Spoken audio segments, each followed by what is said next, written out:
What is happening, everybody? What's up, James G? How was your holiday? Haven't seen you in a while. Greg Zimmer, what's up? Big G, Daniel, what's happening? I could bring these up. Let's talk a little factoring tonight. That's what we're going to talk about. What's up, PJ? Light Bright, what's up? And Don, how's it going, Don? So, some people don't want to factor the business. Other people do. What's the best way? I guess it all depends on you, but if you're going to grow a company, factoring is the best way to do it because you're using other people's money. Not only that, it's cheap, and two, you're getting a lot of bang for the buck compared to if you want to float it yourself. You're not going to get the fuel card savings and all that unless you're with a great funding company. Now, we all know the funding companies out there, right? We all know the big one. Well, the big one doesn't give you a fuel card like Thunder Funding gives you, right? Thunder Funding gives you a fuel card. They got great discounts and great customer service. So it's a win-win. Win-win in that situation. If you want to come in live and talk, we'll do that. I'll put the link up there. I know the dean uses Thunder Funding, so he'll probably come in if he's watching. So let's bring up a slide. We'll do a modified whiteboard, right? So we're not going to go back there and draw little circles and numbers because this way you can actually see it. And Thunder Funding, right? The way funding should be done. And are you with the right factory company? Which means, one, when you call them up, do you have to talk to a certain person? Do you have to talk to your individual to get things done? Not at Thunder Funding. Anybody answers that phone can answer your question. They can help you out. They can get it done for you. You don't have to talk to a certain person. That is key to any business. And tell them the Truckers Education Network sent you. You'll get a good deal. 800-240-4140 to get started with the best factory companies in business, in my opinion. Well, before we go to the next slide, we'll bring the Dean in. What's up, Dean? What's up, man? Not much, man. How's it shaking? It's shaking, man. I guess. Another day, another dollar. So, we know a lot of people that don't factor. And we factor, correct? And right. The reason why some people say they don't factor is because they say it costs too much, but they forget to add in a whole bunch of perks, right? What it actually would cost them. Right. Do they not? Like, they forget to add in fuel discounts. Fuel discount. Unless they pay for showers. Right?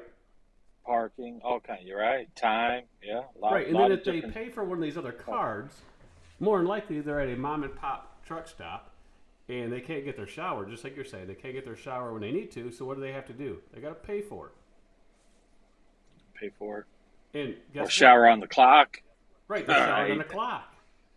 Losing money. Right. Time is what? Money. Time is money. Money, honey. Money. So money, honey.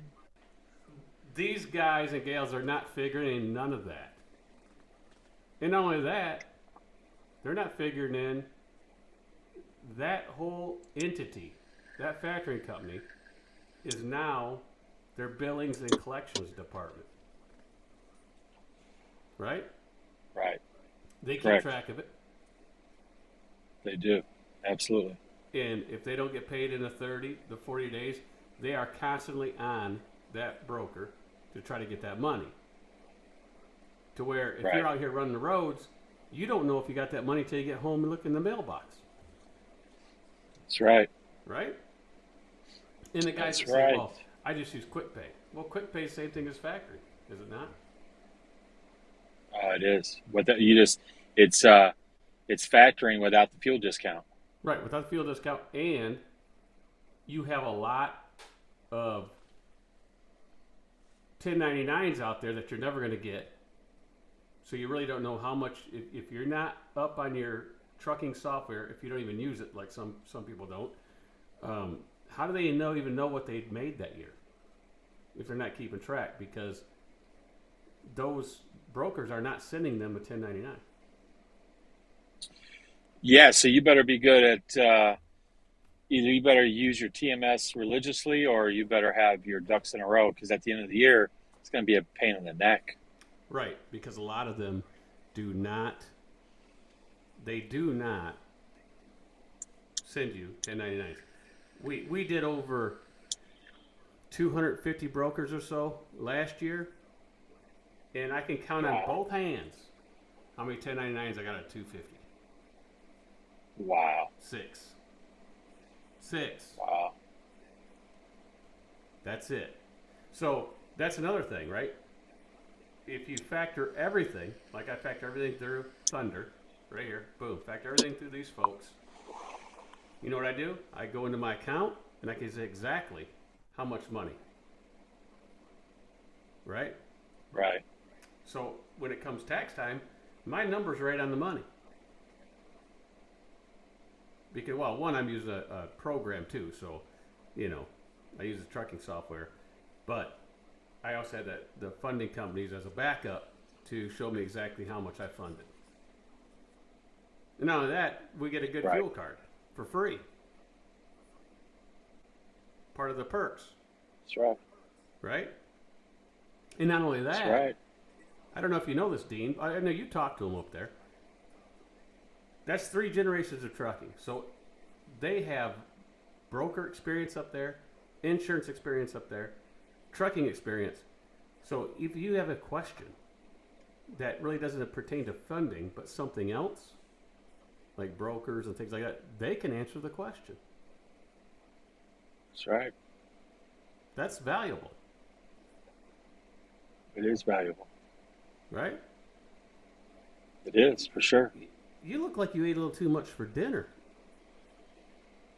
No, man.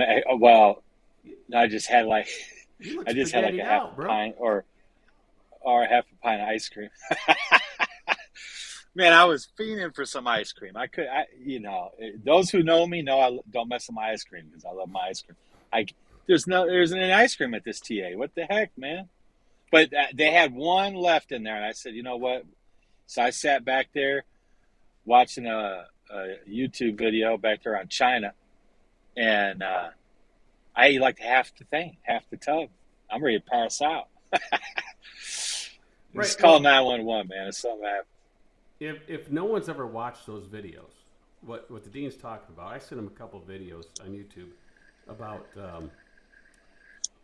China and the way they monitor their citizens. And it's all by facial recognition, cameras everywhere. They can't go anywhere without being seen on camera. And they have scary. Kind of like we have a credit system, right? 850 credit score and down. Well, they have that too, but they have a social score. Social credit score. Yeah. Up to, let's say, 850. So the lower your social score is, that can knock you out of being able to take a train somewhere, getting in a cab, getting toilet paper. If you're not buying the right stuff, you go to buy a soda, they might not let you have the soda and say, no, you got to buy water instead. So it's an eye-opener.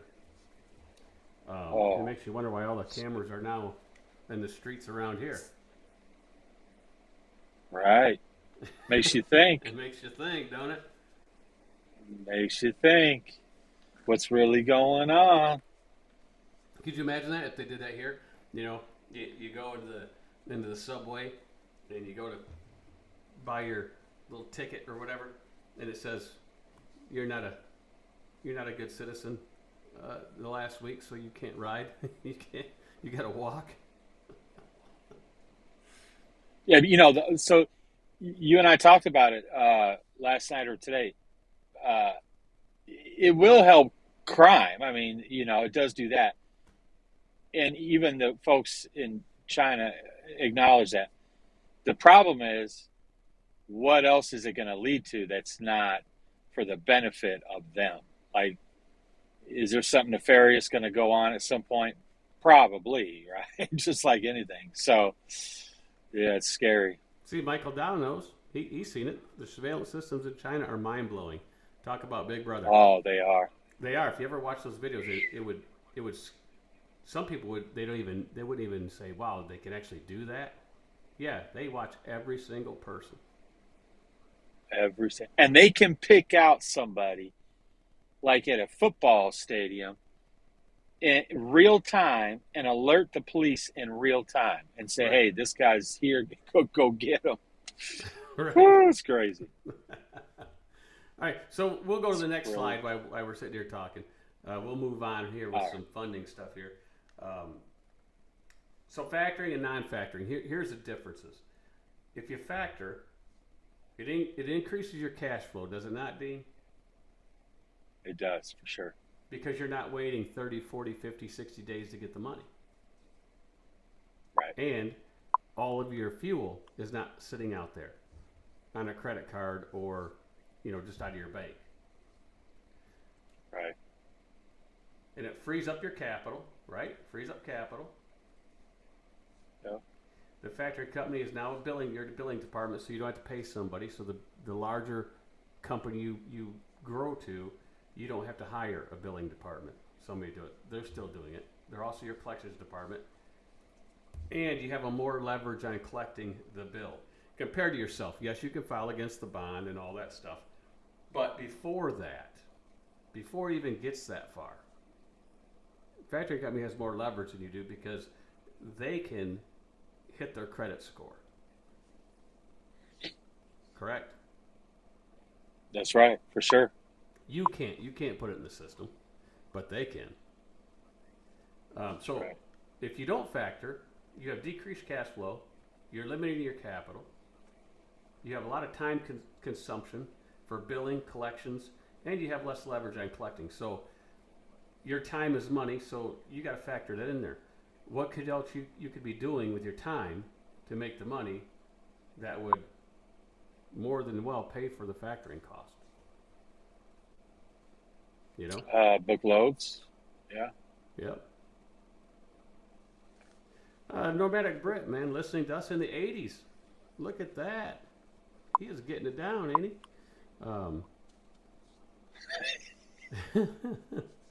Teddy Elsa, what's up, fellas? Nerves a wreck. Got a Coca-Cola order I can't deliver till Monday. Low Center 34, idling. Truck because I heard the vibration will help with experience. Yes, Teddy. It will not freeze if you idle the truck because it shakes up the liquid. Right, Dean? That's one thing if you're hauling water or any type right. there. But Coca-Cola is not going to freeze anyway until it gets way down there. Yeah, right, because all that syrup and everything else. For crying out loud. Right. It'd take a lot to freeze that. Yeah, I mean, because you got to think about this. If it's 34, or even if it's in the 40s or so during the day, when you're driving it, and it gets down in the 20s or lower than 20, the heat inside that trailer from all that product, it would take at least a day for that to freeze. At least. Sitting there, nothing moving, nothing shaking. Because the temperature in that trailer isn't 29. It's still going to be up there in the 40s. Well, they do change the appointment time. Well, and if they change the appointment time on him, or if his nerves are, maybe they change the appointment time. It's not on him anyway. That's on them, right? Right, but even Lowe's 34 is never going to freeze nothing anyway. Especially that Right. because they loaded it out of a warm building, right? And when you close up those Yep, doors, for sure. it takes a lot to freeze that product. Mm-hmm. It would take at least 24 to 48 hours, way below zero. Way below 32. Yeah, like 25, 20. Yeah, like Yeah, in the 20. low 20s, but for a long time. With the Right. truck not idling. But as long as he idles, Right. it keeps that liquid flowing.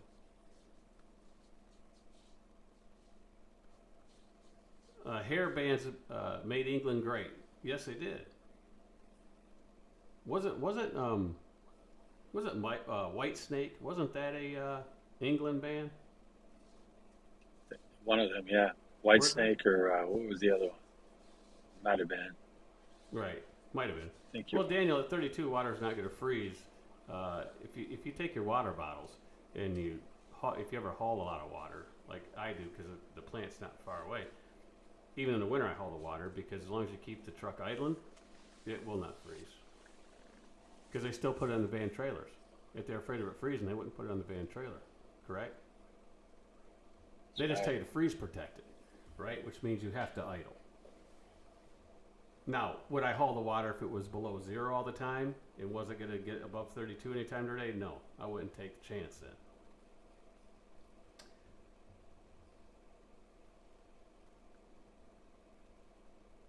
Most American truck stops play British music, which feels weird. Maybe they're owned by BP.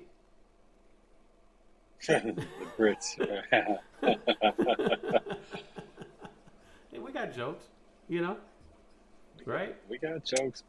That's right. Good evening, all, says Shannon. What's up? So, Should we go to the third slide? let's do it. The Thunder funding? All right, let's go to the third slide. So what do you think of this, D?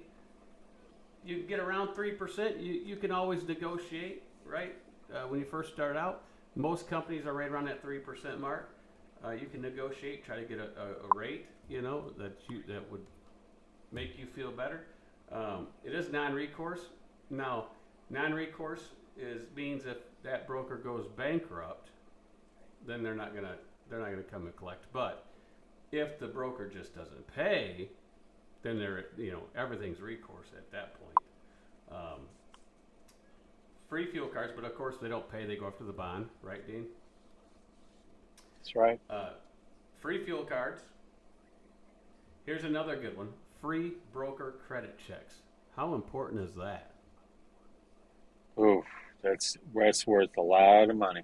That's worth a lot because, even though load boards will tell you that, the credit is great, you go to the website that Thunder Funding lets you use and you look at the broker's credit check, it really might not be great. You know what I mean? Right. A certain load board that, is old, sometimes I wonder about their credit rating on there. Because sometimes it just doesn't add up. You've probably seen it, Dean. Oh yeah. Well, both of the big ones kind of do that. Well, not kind of. They do that. One has like a star system or something, and one, yeah. Right, and the big one, if you factor with their company they use, they automatically make it 100, which Right. you get a brand All new the broker, and it doesn't mean you're going to pay your bills. Nope. It's just it's kind of weird how they do that. But at Thunder Funding, you get great customer service. I've never had a bad customer service with those folks. Nope. You probably talked to them a while, Dean. You probably talked to those girls up there. Yeah. Look, Thunder Funding is great. I don't want to go off on a tangent here, but listen, I say this all the time, right? So in life or in business, you don't want to step over dollar bills to save a penny, right? Because sometimes spending the money is better, than trying to save that penny. Because what you'll get in the long term is going to be much more beneficial to you than saving that penny today. Because spending the $100, whatever the number is, right? I'm just throwing it out, but whatever the number is, you're going to recoup that and then some over the course of a year, 2 years, whatever the case is. And I got almost an entire year now with underfunding, and it's more than paid for itself just in the fuel discounts alone. Not to mention, and I would just ask people a question in general, right? So people make decisions in life when the stress level is low, right? So we're out here on the road. We've got a lot of decisions to make every day, whether it's booking loads, negotiating a load, whatever the case is. If we're less stressed, because we don't have to worry about the finance part of our business, we're probably going to make better decisions driving, dealing with shippers, receivers, and the list goes on and on. Look, I'm the first one that'll try to negotiate, and split a penny 1,000 different ways. But at the end of the day, it is a worthwhile service to have. No question about it. Right. And Eddie agrees with tripping over dollars to save pennies. We have a friend that doesn't factor. And he argued the point, but I still think he spent way more money not factoring than if he would have factored.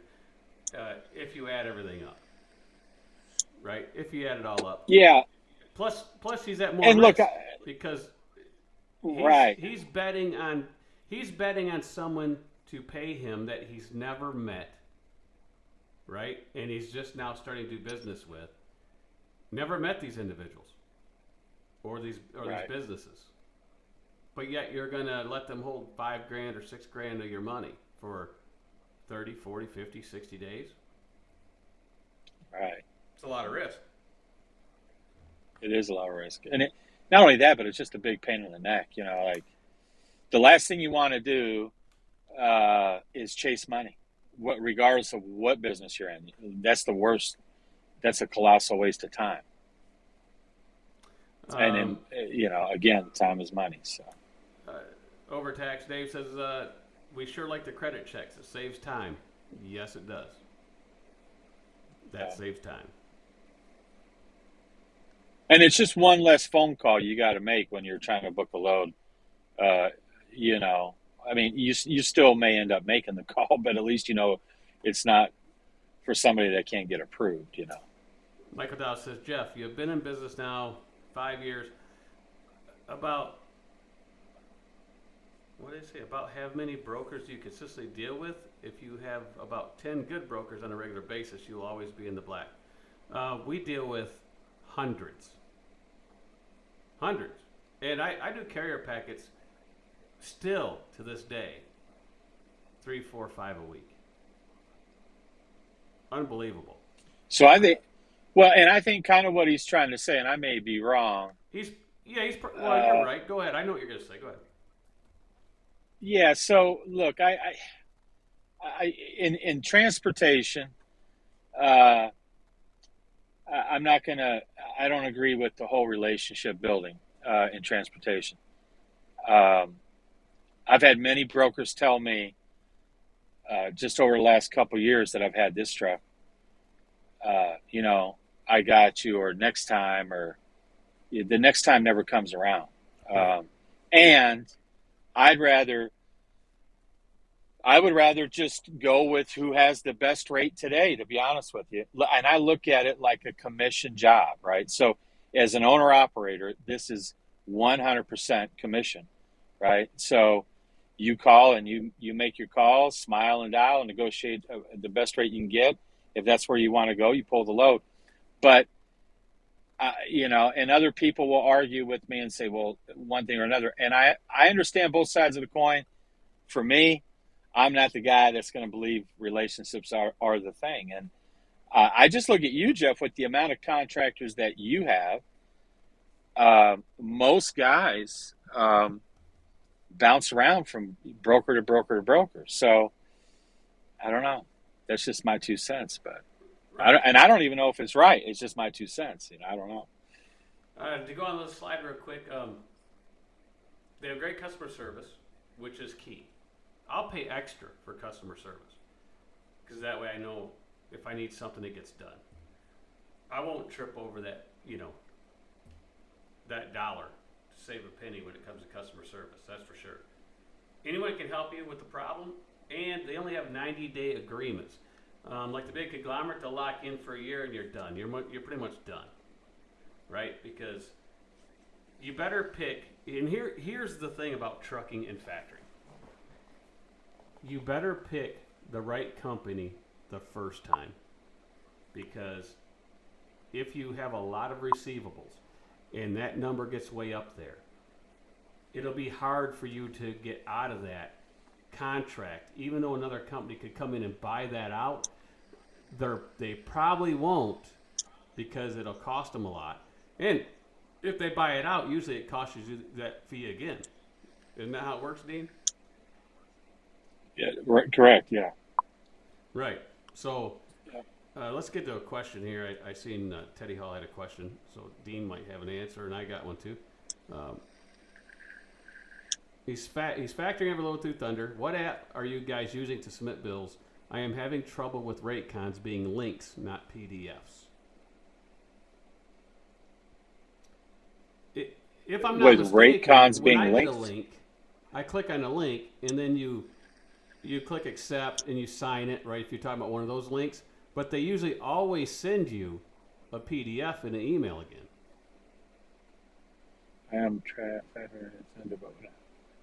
I always have PDF sent.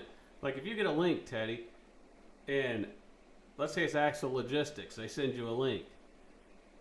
Or even Chop Tank does, right? Chop Tank, they'll send you a link, and it'll ask you to sign. What you do is you click accept, you print your name in there in the boxes, and you hit accept the load or sign.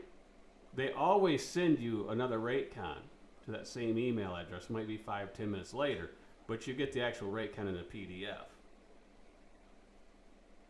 Right. And sometimes it's at the bottom of the page. Like TQL will send you a link, but along with the link at the bottom there is a PDF, and you can use either or. Right. Yeah. And like Daniel said, you could take a screenshot with your phone, right, if you wanted to. You could take a screenshot of it and then put it into a tiny scanner or a cam scanner app or something like that and make your own PDF of it. But almost all of them send you a PDF. Even if it's a link, it should send you one after you fill out that requirement on a link. But then he says, what apps are you guys using to submit bills? Is that with the factoring company? I just use my TMS to do that. Right.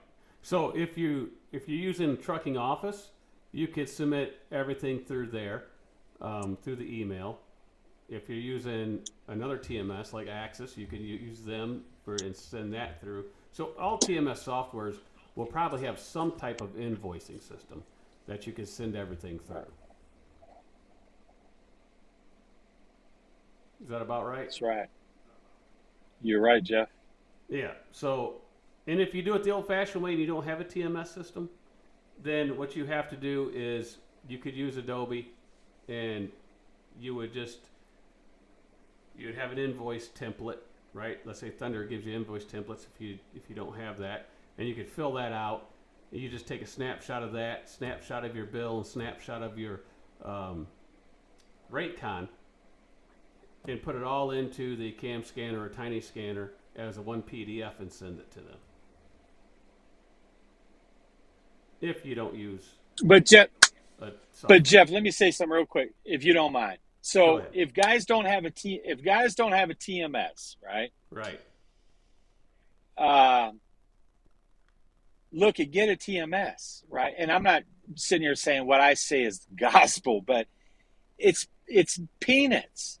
If you're making X amount of dollars a year, and you take each one of those out and say, okay, well, what's my, what is this costing me per mile? It's probably not even going to be a penny. Right. It probably won't even register. Now, sure, if you add all three up, let's say you had factoring, TMS, and let's say you bought a cam scanner app or something. I mean, it might cost you a penny a mile for the entire year. It's probably not going to cost that much, but it's peanuts to make your life that much easier. So Teddy says, do you have Trucking Office? Yes, we have Trucking Office. Rob uses Trucking Office. I used it. There's the discount code, 10% off for life.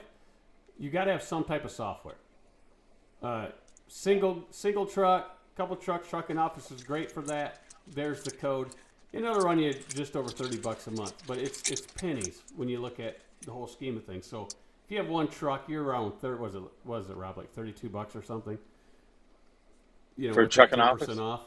Yeah, trucking office. Yeah, it's like $32 it's pretty times 12 is, let's say 360, 370 a year. Right. And I mean, if you're doing $200,000, it's not even a fraction of a percentage. No. Yeah. It's nothing. It's nothing. It won't even register. And, register. And if you do it by the mile, it won't even. Yeah, it won't even register. It's kind of like a pre-pass bill. Won't even register. Right. That $20-something bucks a month. And and that's nothing too. But what gets you there is obviously is the tolls. Right. Nothing you can do about that. Right. So I could go in here and I could bring up trucking office. I could go through all that and show them all that stuff, how to, do a bill that suit the invoice. It's really easy because you put all your loads in there, and that's another thing. One, that double checks, right? If you use a factor company, you know how much you factored through. You double check through your software you're using. So it's better to have more than one check on your business for numbers, right? Plus the software program's going to give you, that software program will give you your cost per mile and all that stuff, expenses, all that, everything. And it keeps track. Plus you could do payroll through it, right? So you don't have to hire a payroll service if you're an independent. You're muted, Rob.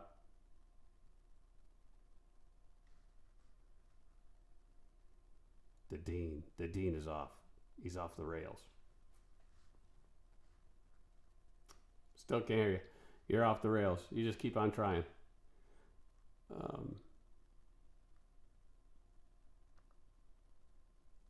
right, he'll look into that. The dean is gone. Schneiders are getting 50 cents off cash price at Flying J and Pilot. Give an idea.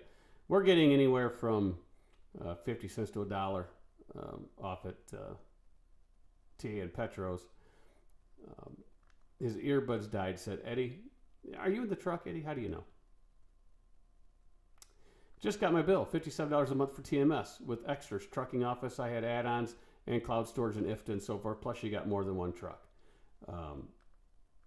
Correct, Eddie? You got more than one truck on that trucking office software. Go ahead, Rob. Dean, you there? You got me again? Gotcha. Yeah, you got me. Gotcha. All right. I don't know what happened. Snafu. Tay says the tolls I went through Illinois last week. My plate still hasn't showed up yet. Yes, you'll get the bill. The rental trailers, right? Dean, talk about cameras. They take a picture. The rental company gets the bill. They send it to me. Hey, you need to pay this because the guy went through the tolls without having a toll card or whatever, right? Without a pass. So they can do it that. They can sit there and watch you walk down the street with face recognition by, that's how China did it, right? They got the picture of their citizen card. So they got that photo, face recognition. That camera catches the face and goes through their whole database and boom, they got the person. So you can't go around there without having your photo taken. That's how they got that face recognition, right?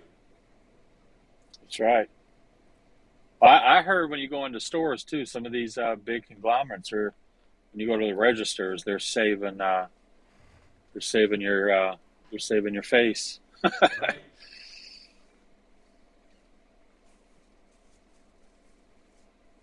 One last slide I got on here. I just got Thunder funding, the way funding should be done. You got to ask yourself, are you with the right factory company? Do they give you great customer service? Can you talk to anybody in there? And can they solve your problem? Or you got to talk to one individual. And do they have a great fuel card that you don't have to pay for? So if you want all that, call 800-240-4140 and get with the best funding company in the business. My opinion, Michael Dow's opinion, he put it on there. So call them up, talk to Willie or Scott or anybody. Tell them the 10 sent you, Truckers Education Network. And we'll do this open forum. Now we'll open it up to questions, answers, talk trucking, whatever you want to talk about. And we're sitting here with the Mean Dean gelling machine. Man, I'm never going to live that down. I'll never be able to get off of that. Hey, anybody want to see the gelling machine? Go to the10show.net or truckerseducation.network and you'll see the Mean Dean gelling machine right live on the website. Oh yeah. Oh yeah. I might have a bunch of eggs thrown at me next time. Someone's going to see me and just start, slamming eggs at me. What the heck? You will see it. Let's see here. Let me get this banner off of here. Anybody else want to join in the live feed? Get more people on here. If you want to join in, click on the link. Hey, Jeff, let me, if you don't mind, I just want to kind of ask some questions for a minute. You don't mind, do you? I don't mind. So, look, I was, just so everybody kind of knows, I kind of just set the table a little bit, if you will.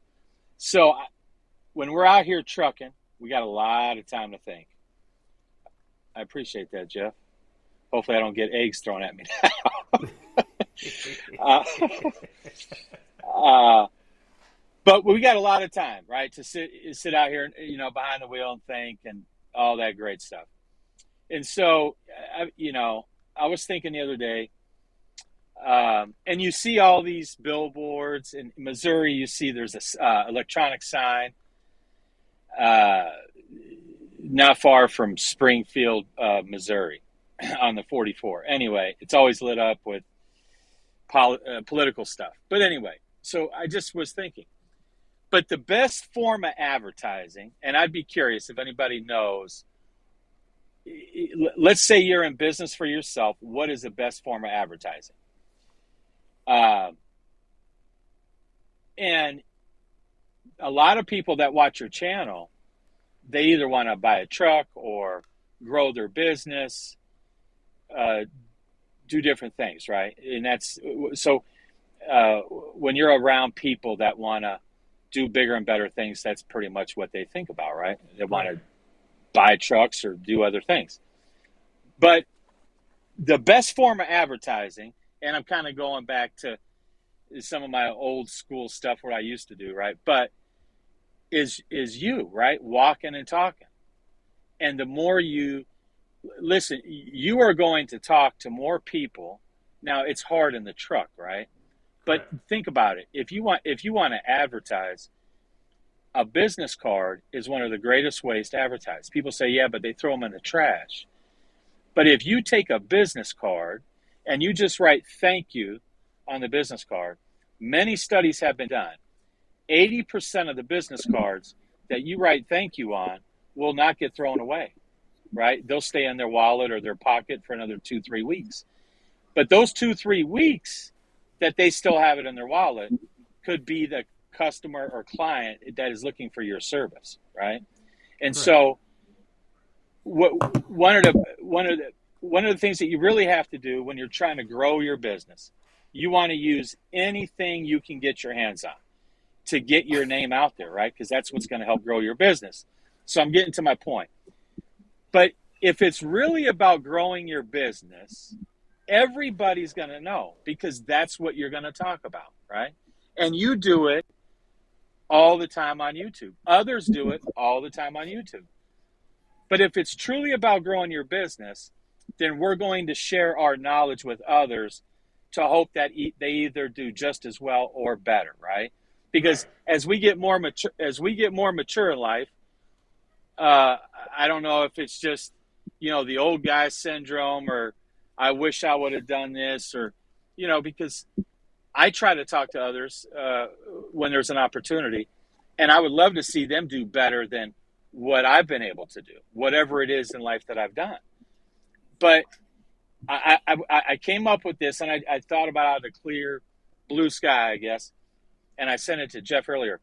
But if it's truly about growing your business, everybody will know. If it's about growing your bank account, nobody will benefit, right? Now, and so, go ahead, Jeff. That leads another thing. All this channel is about trying to educate truck drivers, whether they want to be a company driver, to owner operator, to a carrier, to growing a carrier, and everything I have on this website at the bottom, you'll see everybody that I do business with down here, right? Any of these links, you can click on them. Driver files, all this stuff. I use everything that I have on my channel. And if I move on to another, let's say software, ELD, whatever, that means the business is growing out of what I was using. So it still works, right? We still promote it because it works for certain levels of the business. And I try to pick the best streamlined applications out there. And I have a working formula. It works, but people want to reinvent the wheel. And I did a lot of studying to find this stuff, to streamline it. Now, everybody that's in the network uses a lot of this stuff or uses everything that I use, and they follow along, and it makes their life easy. Right, Eddie? Right. That's right. Hey, don't reinvent the wheel. Jeff's done the work. It's simple to follow. And then, like I said, if I move on to something else and then I start showing that, I still tell people, just like with Truckin' Pro. I used Truckin' Pro tens of years ago, right? Way back. And that's a Windows-based program. Ray White, he built a great program. It's Windows-based. I had to move on from that because I needed something mobile, right? I needed something I could use anywhere. So then I went to Trucking Office because it's cloud-based. I looked at all kinds of them. And then I found Trucking Office, Alan's program, Alan Campbell's, and it works great. It does got payroll and everything. Works great, and anybody can access it, and they don't charge you for more than one user. So if Eddie's got it, and his wife wants to access it and put something in for him, she can. She don't have to sit there and pay extra to log in. She just uses the login, right, Eddie? Yep, my wife or my daughter. She's 16 now. Yeah, she does it. And Dean and Eddie will say the same thing. The great part of being with the network, that I call the network, because it used to be Big Rig Radio Network. We changed it to Truckers Education. I think it's a better name. Truckers Coaching Network probably be even better, but we'll leave it at that. But if you're part of the network and you're using the same programs that I use, all you do is make a phone call and say, "Hey, how do you do this?" And I can log in, because I remember Eddie when he first started using this stuff. I logged into his account and say, "Hey, here's what you gotta do. This is what you're doing wrong." Yep, I remember that. Right? Yep, because that's right. If you're part of the network and you're not using the same tools, how can you help each other? It'd be tough. You can. Right, it'd be tough. Because if you use a different software program and I don't have access to it, or if I do, I log in, I haven't used it before, I'll have to sit there and try to learn it just to try to help. Right. To where if I used it, you just call up and say, "Hey, this is where we have." "Oh, well, you got to click on this, you got to do this, you got to do that." Yeah, and that's with any software. But like I say, Trucking Office too, though, there is some quirks in there that you really need to know how to do certain things. Right. Because you will get stuck. Yeah, so right. Just a resource, and now we've got so many people that use it that you could pretty much ask out to anybody in the chat, and they can tell you how to do it. So right. that's what I like. And that's the thing. That's being part of the network. Yep. Right? So if you're out of that network, but you watch the channel and you're trying to grow, the people in the chats really can't help you because you're using something totally different. Right. You know? Because we're not trying to reinvent the wheel. Everybody says, "Hey, what do you think of this? What do you think of that?" Just like, I moved on to Samsara ELD, and Dean was over here. He drove. He was contracted on. Then he went on his own, and he used a couple different ELDs. And he says, "Man, I really like Samsara. How do I get it?" Well, we found a way to get it for a single driver. We found a way. That's right. And it's well worth it. Right. Well worth it. And there's all kinds of good ones, I was made aware of another one that I never even knew existed, but Samsara, I've been using it for so long and it's been flawless. I'm not going to leave a flawless system. That wouldn't be smart. Well, and it's easy for everybody. You Right. know what I mean? The driver, you. It's easy. The only thing I wish they would do is like the other one that, I was told about. It would be nice if they had their own tablet they gave, rugged tablet they gave, with the system, if you wanted to get that system, right? They could say, here's one you could put in all your trucks. No, that would be a great benefit for right? sure. That could be a benefit that had the cable attached and it went through the deck and you could just plug it in. You know what I mean? Yeah. That would be nice. Well, then you just have then they don't have to go out and buy something for a standalone deal. See, wouldn't it be nice if the tablet had the box? I got the box up there, but the black box. If that was integrated into the tablet, to where the plug was just coming out, and you could just wire it right into the dash and plug it in, right? That would be nice. Yeah. That'd be nice. Right? Or you could just have it mounted to like the. Or just have it mounted on the back of the case or something, Right, exactly. Yeah. Keep Trucking could do that too. I know Eddie uses Keep Trucking. Yeah, I do. I just think that box could suffice as either, it could suffice as the box, but also a little stand. You know what I mean? Right. If you wanted to use it. All right. Teddy Hall says he's on paper. It has an advantage when you stuck at a receiver for 13 hours, but man, when you wore out at the end of the day, paper is rough. Yeah, here's the thing with paper. Let's just get real about it. Paper was great way back in the day, before they had cell phones and all that stuff, because there was no way for them to track you. Absolutely zero. Can we all agree about that? If you were trucking in the 80s and 90s, there was no way they could track you. Correct? That's right. Right? Well, the only way they could do it back then was when we got fuel. Right. But most of the companies, they wouldn't even put the time on, remember? But not even then. If you paid cash, how are they going to track you? Right. Well, that's true. Right. You know what I'm saying? But today, in today's society, every truck driver has a cell phone, do they not? Oh, yeah. So you're tracked. So if you get in a fatality accident, what's the first thing they're going to do, Eddie?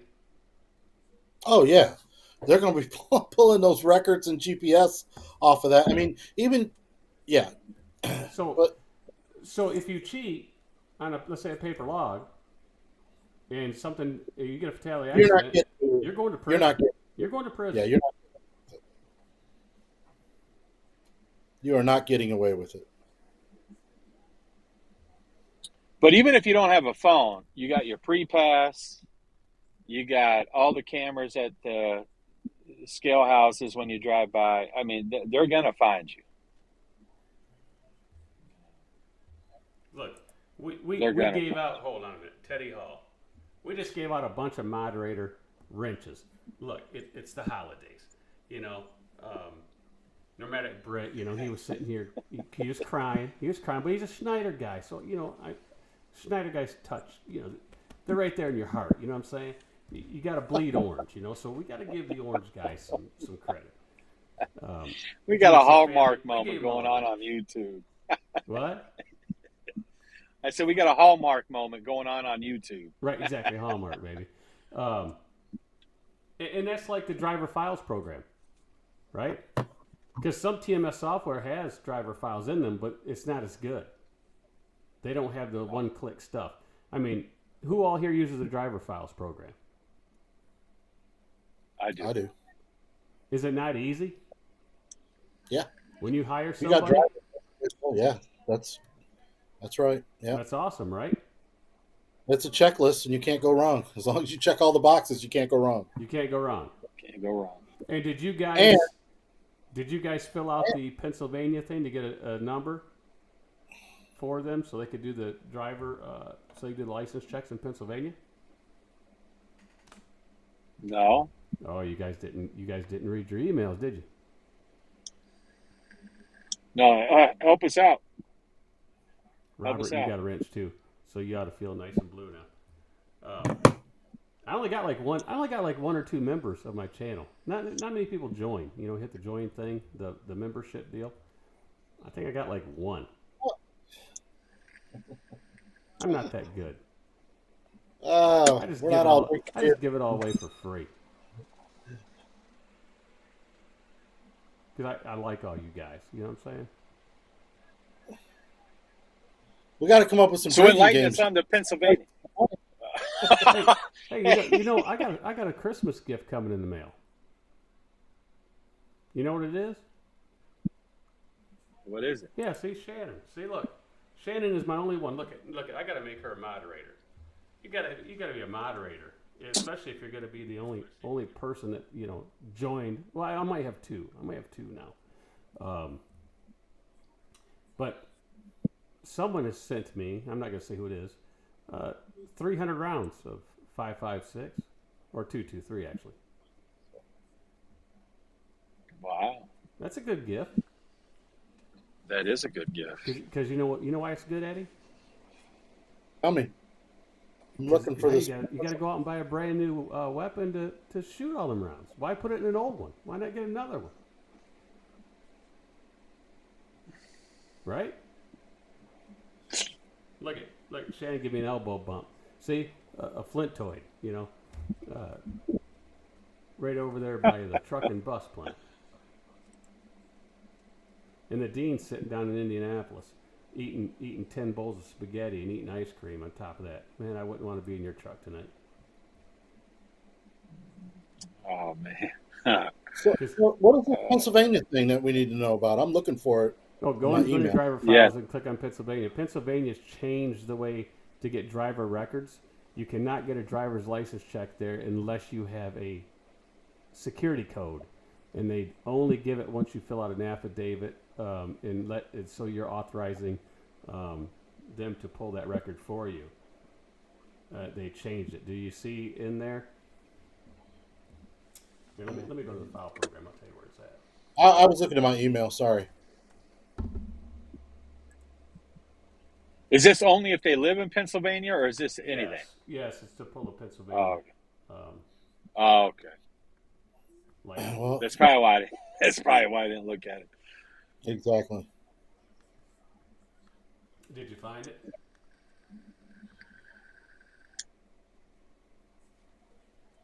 I'm not even. I can't look. When you have Apple, you can only do one thing at a time. Oh yeah. No multitasking. You have the $2,000. Well, it was $2,000, and it's cheaper now. But you do have that phone, Rob. Come on now. I do. You got this phone right here. The Z I Fold. do. See, you got this phone. That was when you busted me out on YouTube and said I couldn't turn it off. I got the YouTube on it so I can monitor. Right, so I got the chat down here. I just got it folded in half so I can, lay it on the desk and okay, see that stuff there. Wow. Let me log into my account. I'll find it for you, Eddie. If you go into knowledge base, go into the knowledge base tab. Okay. Let me look here. It'll be the very first thing. New Pennsylvania MVR process. See, this is another good reason why to have my driver files. Go to the 10show.net or truckerseducation.network. Go to my website. Go down to the bottom. Click on that yellow truck.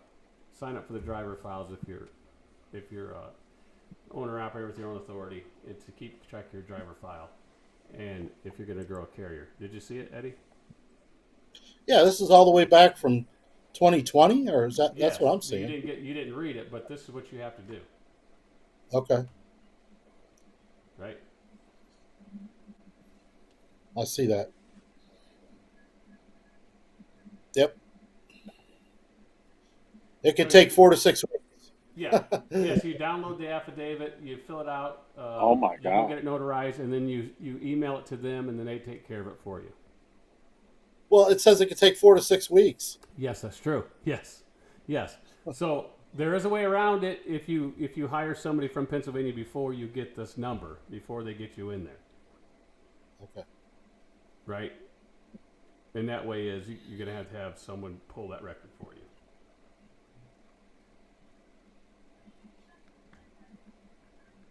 But that's how you got to complete that form and everything and get that number. So you might want to do that. Same thing as you, Dean. You might want to do that in case you ever want to grow. All right. Can't the applicant get his or her Yes. own? Well, yeah, they record? could pull it. They could pull a DOT one and send it to you. It's a legal document. Well, how about the insurance company? Can't they do it also? Yeah, the insurance company pulls it, but the insurance company cannot give you a copy. Oh. It is illegal for an insurance company to give you the copy of someone's MVR. Didn't know that. Yeah, they can't do that. Wow. How do I know this? You've had experience. Because I've asked. Right. Because I called the insurance company up, before I had the driver's files program, and you had to pay for the services, right? I called the insurance company up and I said, they checked it. I says, well, can't you just send me a copy of that? So no, we can't do that. Not allowed to do that. Wow. Well, they will give I you the didn't know information. They will give you the information off the MVR. Right, they'll if there's tell an you. issue. They'll say, yeah, they have Yeah. no points. They have that. They'll tell you, but they can't give you a copy of it. Right. They can tell you all about it, Wow. but they can't give you that physical copy. Yeah. Well, Eddie, do you use vehicle files also? I have it, but I don't really use it. I don't. Oh, Oh, okay. the Because I vehicle paid. file portion? I paid the $4 extra. Because if you have driver files for $4, you can get vehicle files, and I do that also. Yeah, I don't use the vehicle files. I mean, I put everything into Trucking Office, like all my VIN numbers and everything, and try to use the maintenance in there. Oh, okay. But that's what I use. And then I have all the hard copies here also. So Right. I think if anybody need anything, I think I have enough information. Right. So, like here's Trucking Office, and this is kind of nice too. When you come on, you could have alerts. So it'll say 3 unit licenses are overdue, 5 unit inspection stickers overdue, 3 unpaid invoices over 30 days old, and it'll tell you what's expiring in the next 30 days, maintenance plans approaching, all the stuff on the very first page, which is kind of nice for anybody that doesn't have it.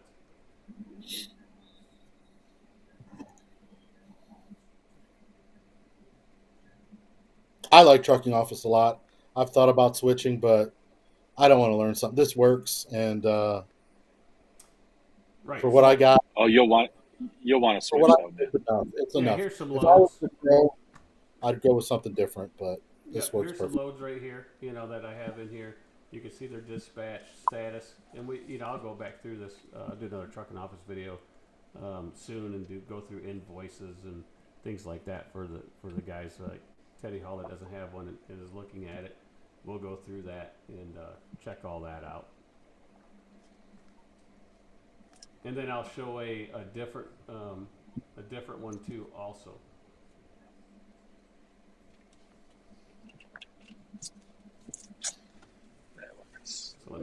through here and check something out.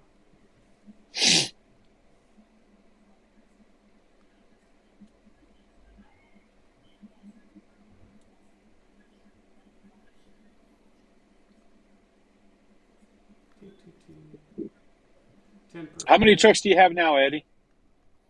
Just my truck and the team truck. Okay. They actually I just thought you started. had like 4. No. I had three at one point, but okay. I've got 2, and but the team truck, they're doing really well. They started a mail contract today, so they'll be busy for the next 24 days. That truck, efficiency wise or production wise, that thing's got to be in the 90 percentile running these loads now. Yeah. Right. Yeah. Team. That's rough, man. I did it. That's rough. Woo. It's rough. Well, they get every other day they get to come home for 13 hours or something like that. So at least they get to sleep in their own bed. Right. Right. Hey, but they want. What's that? Oh, bring that up. How's that Amazon? Oh, I did just a week run with Amazon. It was actually with JB Hunt pulling Amazon loads, and that worked out perfectly. I mean, it was, I forget, man. Maybe it was like 180 miles round trip for me with deadhead and everything, but it was paying $1,000 a night, and I was home every night for the week. I thought, man, I could do this all the time if they'll let me. What's going on, buddy? They called me to. I was just in a ladies' room. There was no Wi-Fi in her room. Really? We need some stronger Wi-Fi around here, right? Man, I talk to you all the time when you're headed to school. Yeah. I'm on break. I have school in a couple days.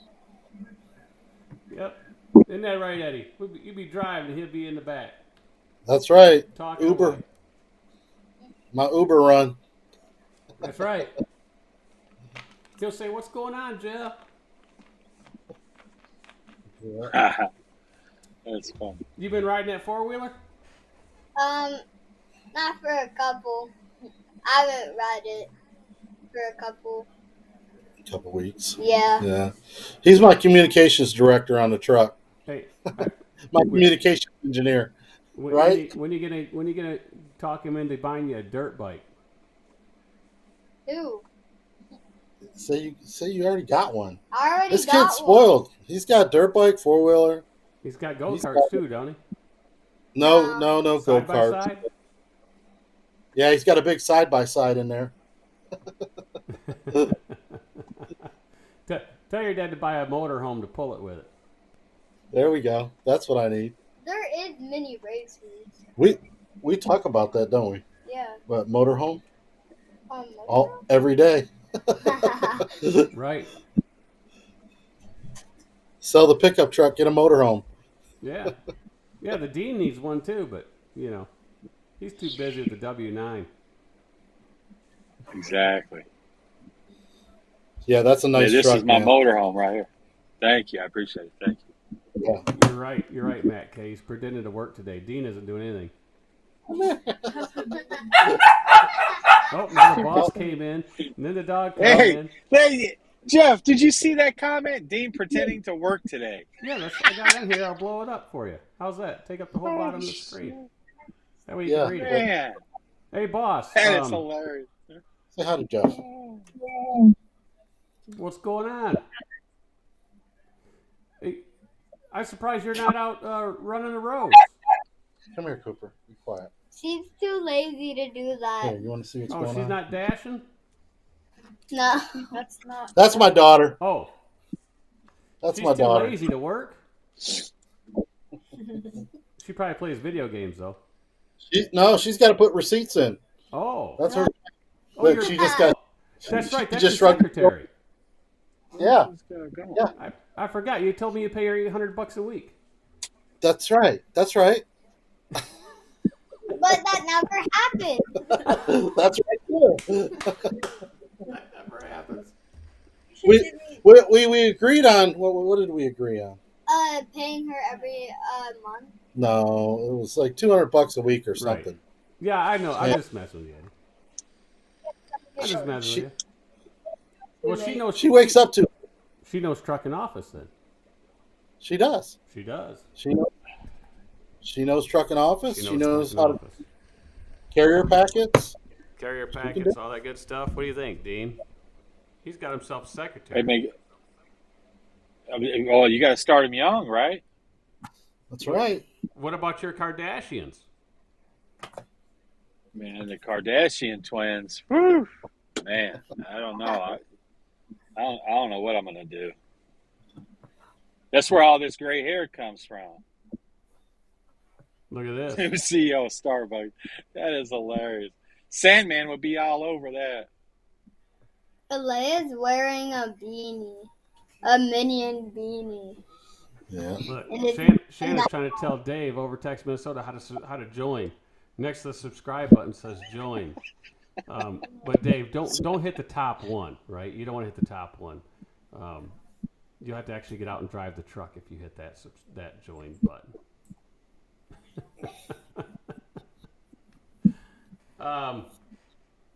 What else we got going on today? So, how was your holiday? Good. It was good. Yeah. We're busy joining, Jeff. What did you do? What did you have for Thanksgiving? We went to a friend's house. We didn't have to cook. And last year we went, and we come from a big family, and trying to do Thanksgiving at somebody's house that has a small family, they like cooked the turkey dinner. We sat down. We had the dinner, and before you knew it, everything was cleaned up and in the dishwasher. And where we come from, we keep the food out. We eat all day. We're there for hours. They had the place cleaned up in no time. So this year was pretty good. We didn't run into that. Me and Well, all look my at thanks, Eddie. sisters. Eddie's a member. So look at that. So all you gotta do is ask, Jeff. Yeah. Ask for what? Well, put it out there that you got it. Well, yeah. Someone just said- I usually don't tell anybody nothing. I just Right. come on here and just said something talk bad. about trucking, talk about growing a business, and just go about my business doing that. And the dean calls me all the time. He needs a lot of help. A lot of help. I need a lot of help. Man. Eddie, he's got a Starbucks addiction. That's my daughter. She says she does too. She What does does. she get? Her new one? Matcha. No. Well, your new one is the. Matcha Oh, latte. yeah, but I usually She likes the matcha, I guess. The matcha latte? Yes. Yep. You ever asked her if she ever heard of the Matcha. green tea frappuccino? Yeah, she's had that. Oh, Dean, she's had your drink. That's right. Hey, that's what it's all about. We like the oat milk No, you do. shaken espresso. Yeah. That we don't like that. You do. Well, Alea likes it. I like a chocolate. She's a little guy out of book loads. Well, if he done that, if he taught the little guy there how to book loads, The book load. and he said that he would get 10% of every load he booked, we would never see Eddie live. He'd be in the truck 24/7 running down the road. That's right. That's right. Right. That's right. You should think about tomorrow. Okay. Yeah, kids are bored. We got to do something tomorrow. We've been in the house too long. I was going to take a load, but I was tripping over dollars. There was a load that I felt was like $50. I was trying to squeeze $50 out of Uber, and I was trying to wait it out, and the load disappeared on me. Well, I you was know like, it's going damn to it. disappear. It's just $50. Now, I have something the kids can do. Eddie, Okay. Yes. drive them up here. Oh, I yeah, have here two we go. axles on this trailer. I got to take the wheels off. I got to take all the brakes off. I got to replace everything. You didn't do that All of it. yet? It's been 3 weeks. Come on. Next year we might go to the Philippines. Oh, really? Yeah. That'd be awesome.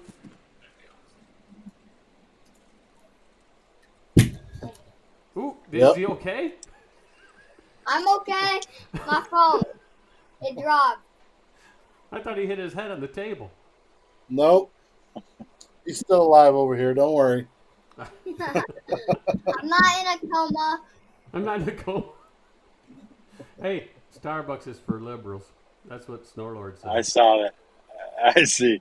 Hey, when you drink Don Perrier, I guess you could say that. Isn't that a liberal's water?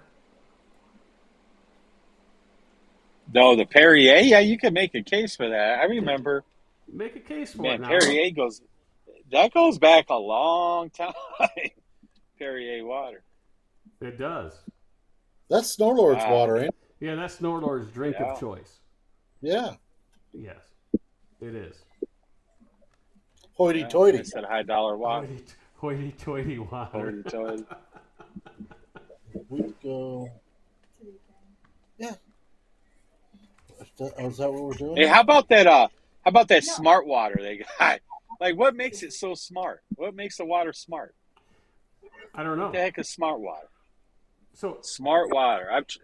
It tastes no different than dumb water. It's just water. hey Eddie, Yep. have you seen the Dean's gelling machine? I have. Man, it's a beautiful truck. I seen that. Yeah, that's a sweet ride, man. Yeah, Thank man, I was the first one to do some mechanical work on that truck. The very first What'd you There have you to go. do? The ELD, obviously, but what else? Well, He tells me to back up. Eddie. Oh, And I had Okay, just go bought ahead. the truck like 4 days. He says, "Yeah, back up in the pole barn." So he goes behind me. Come on back. Stacks too And I tall. didn't hear him say stop. Stacks were too tall. Yeah. I get out of the truck, man. I was worried I went through his building. I wasn't worried about the stacks, but man, they were leaning. Woo. He says, Yeah. "Well, I guess we got to fix the stacks now." Yeah, so I had to get the impact gun out. It's like, there you go. Looks better than new. Send you on There your you way. go. There you go. Yeah. Yeah. Yeah, I didn't even charge him for it. You shouldn't. I didn't even charge him to install his inverter. No, but I took Well, there care of you you. Wait a I minute. took care of it. Wait a minute, Dean. How'd you take care of me? Okay, I installed your inverter. I bought you lunch. I bought you steak Yeah, at the but- steakhouse. How did you do that? What did Well, you do? Well, if they I end gave up you working, get it on the back end, right, Jeff? Well, hold on. We're waiting to But see. if you don't spend all this money, No, like Jeff, I get care of it. I don't want to. Well, I don't want to say that I gave you something on YouTube. I mean, I don't want to do that. That would What's be up, kind Short of, Stack? not. That wouldn't be nice. What's up, Short Stack? I took care of him. No, I took care of him. Short style, man. That's funny. Oh, man. Yes, he does. He does have the leading CB's hand. Yeah, they're leaning forward now. His antennas. Yeah. Hey, the truth is, Jeff, I used to do that way, a long time ago. I used to lean the antennas forward, but I probably need to on this truck because almost every bridge that I go under, my antennas hit. Do they? Oh, almost every one, especially if I go into Detroit. Oh man, that scares me. I'm always worried about hitting a bridge in Detroit. No, you'd be scared if you go into the city, into New York, because the bridges will say Chicago. 12.3, 12.5, and you still go underneath them, right? Oh no, Yeah. forget it. Right on the highway, they'll say 12.6, because they're measuring Oh, from curbs and everything else. Their heights are all crazy there. That's why you see a lot of people hitting bridges there, because if they're on the highway, they go underneath the 12.6 or 13.2, and then they get out on the side road that says 13.2. Well, they made underneath that one, but it's a totally different. Their system's weird. oh, What about Chicago? I've been afraid to go into Chicago just because of that fact about bridges. Well, Chicago's not bad. Really? Yeah, I've been all over Chicago. That's not as bad as New York. I've been all over New York too, but I used to deliver every Monday over there to Hunts Point, and used to deliver office furniture also down there to Manhattan and all that good stuff. Oh wow. We came back. I had a from- situation. and, like, Go ahead, little guy. Go ahead, bud. Hey, Dean, man, you're stomping on the little guy, man. Go Um, ahead, we buddy. went- Man. We went to Florida. We came back from Florida a couple weeks ago. Like, Last week, yeah. yeah. Yeah, we went on vacation last week and Yeah, a I half see your ago, pictures. whatever. Yeah. I commented on That was your nice. pictures. Yep, we drove the truck down. Well, they flew down. I drove the truck down, paid for prime parking for a week, and just took all my valuables out of the truck, and it was cool. We rented a car and had a week in Florida, and then I drove back up, making money. Awesome. The hotel was nice. The hotel was nice. Yeah. That was our buddy's condo. Oh, okay. So they have swimming pools and all that stuff there. One of them resorts. Yeah, it's through the Holiday Inn, Holiday Prime Inn members Club. or whatever you want to call it, select members. But it was a big, like a 4-bedroom apartment, but it was marble and it was laid out. It was beautiful. So It what was do you wow. what do you think of the trailer situation, you guys? Think it's going to get better? No, Not anytime soon. not anytime, No. not anytime soon. What about rental trailers? You think Extra and them is going to have some after the holidays? Possibly. Yeah, I think Unless they hoard them. well, no, I think all the Walmarts and these bigger places that are renting trailers, because where did all the rentals go? They didn't sell them; they're renting Right. them out. So after the holidays, they're going to release those trailers back. I would assume. Right. And what I'm going to do is, as soon as one of those rental companies that I have accounts with, I'm already on the list. So if they say they got 3 or 4, I'm just going to take them all and just let them sit there. Yeah. I'd love to get my hands on one trailer. That's all I need is one right now. But that's what I've already told my one guy that I deal with up here. I says, if you get, doesn't matter if you get 3, 4, 5 in, just call me. I'll take them all. That way I have them. Well, you got the base, you got people applying all the time to light trucking, so you have the opportunity.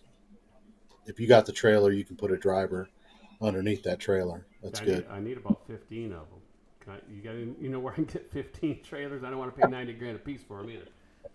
Well, I was getting mine from Wayne, Michigan. So Well, yeah, so was I. they were Along good. with They some were other good. places. They were good to me. So that was a place where you drove to, and there's a bridge there it's 13.6, but Yeah. I know when I first went under it, I'm like, oh my God, am I going to make it? Dean got his trailer from light trucking. You want to Yeah, sell it back I to did. me, Dean? No, not right now. Yeah, I can't believe. I mean, like, what did I paid $22,000 for an 18, and then I paid $14,000 for a 2012, and now I could turn around and sell those things for what, $60,000 and $40,000? It's crazy. Well, Yeah. the last trailer I bought was just a couple months ago, and it was they sold to me for $32,000, brand new. Yep. That's good though. So he didn't upcharge me, right? He could have, but I'm a good customer of his, so that he didn't upcharge me. Let's see. Charles My Keith phone. says, Jeff, what are the qualifications to drive with your team? If you go to lighttrucking.com, contract application page is right there, and basically it's 2 years and a good driving record. That's the lowest we can go down to is 2 years. So basically, if you go to our website, lighttrucking.com, you go down here, you click on contract application right here, and you'll see everything that we offer. You click the apply right here, and it'll take you to the application. But right down here, it'll tell you to meet the standards. It'll tell you right there. So basically, 2 years. You can have so many tickets in the 36-month period, 12-month period, and so forth and so forth. There you go.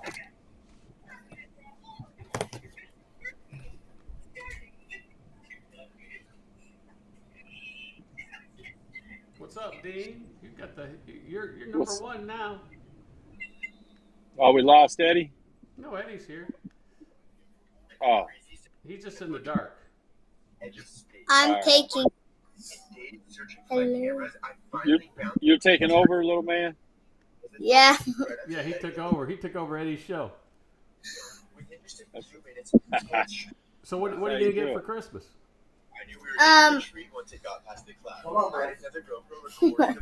Now Dad's back. No, tell us what you're gonna get for Christmas before he gets on there.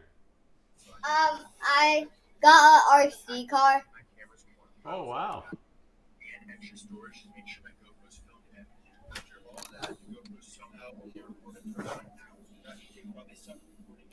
My daughter here, and my daughter got a cool gift.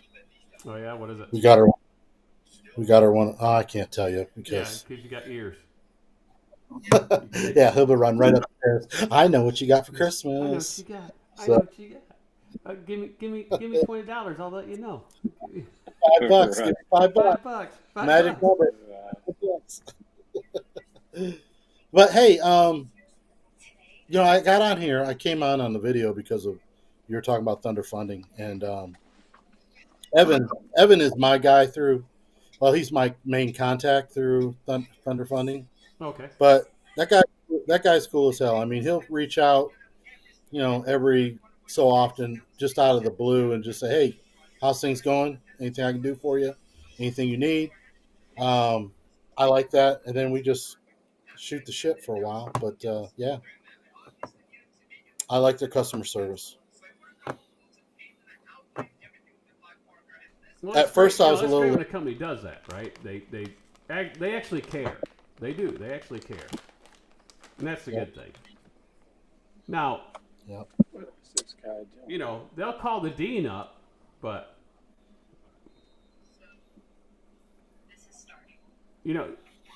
look at him, Eddie. We were trying to figure out a way to get his product out there, right? To get the Dean gel out there. We were trying to get it out there because look, it can hold that hair in place. Just think what it can do for your fifth wheel. Man, between the gel and Starbucks, man, I take a lot of abuse, Eddie. I know. I hear it all the time. You sure do, man. Man, you should. I ain't got take a there, lot of so abuse. I try to hide it, man.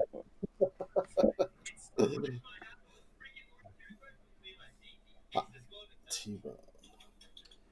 Yeah, T-Bone. I have talked Pace as well. Pace trailers. Grand Rapids Trailer Equipment is where I got mine. They're good people there. Yeah, so Pace is another place. They also do rentals and stuff there too, I believe, out of Grand Rapids. But got to eat a little trail mix. You guys are making me hungry. Man, you're working hard. Well, you're working hard talking a lot of trash. Well, you're working hard talking a lot of trash. Talk about trash. Hey, look, I thought I was going to get a Starbucks today. I got unloaded, and so I looked. I said, okay, well, there's a truck stop over there, and I didn't have a load yet. I was working on it, but I still didn't have one. So I said, well, heck with it. I'm going to go get a Starbucks up here. It's been like 2 weeks since I've had a Starbucks, so I'm fiending for a Starbucks. And I think you're a little off. I get over there, and what are you using? A coach I'm tired.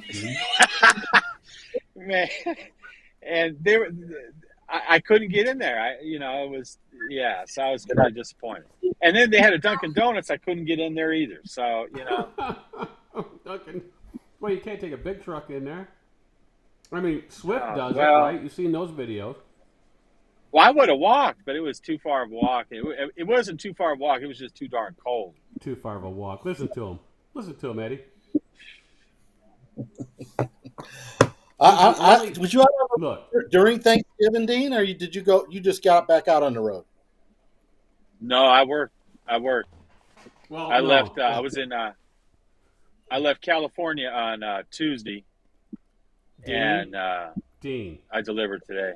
Dean, do not make me tell the story about why you didn't have Thanksgiving. Do not make me go there, because you know who's watching right now and would like me to tell this story.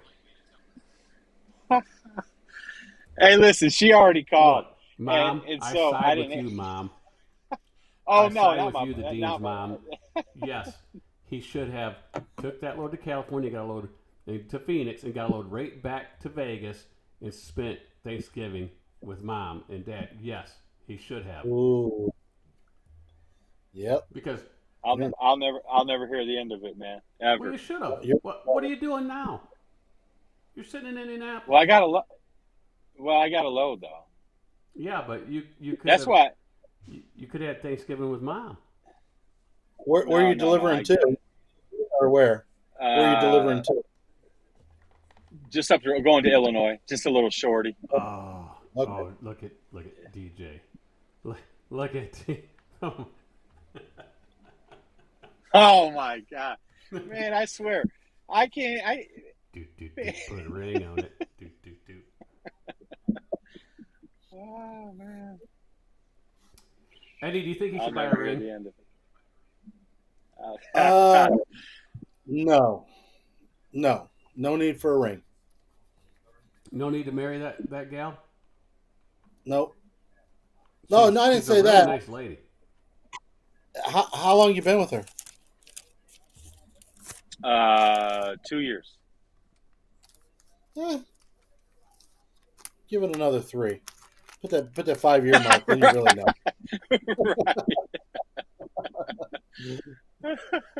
Hey, she's probably watching, man. I'm going to be in the doghouse a long time now.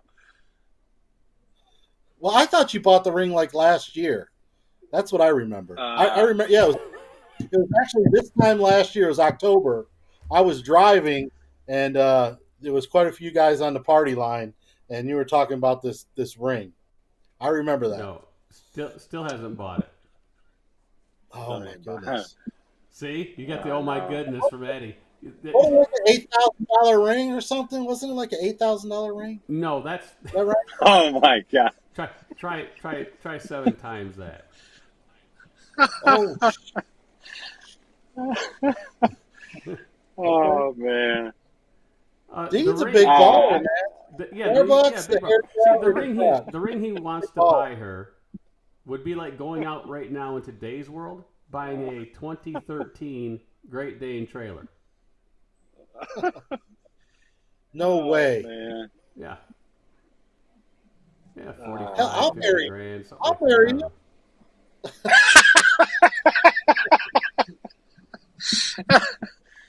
Oh man! Hey, Teddy's got something to say to you, Dean. Those W9 parts are high. Give the guy a break. Hey, thank you, man. I appreciate it. So what Teddy. he's Thank saying is, I'm not going to say, her name live on YouTube, but when she says something, say, "Hey, I had to buy a W9 part." you. Right. Hey, but honestly, look, I take a lot of heat, but man, the business, I got to work, man. That's how I look at it. The But I'm gonna Sandman's not take, here. like 4 weeks off here in another couple weeks. So it was go home for Thanksgiving or go home for Christmas. My girls are Well, coming up in Christmas, so I'm gonna take Christmas.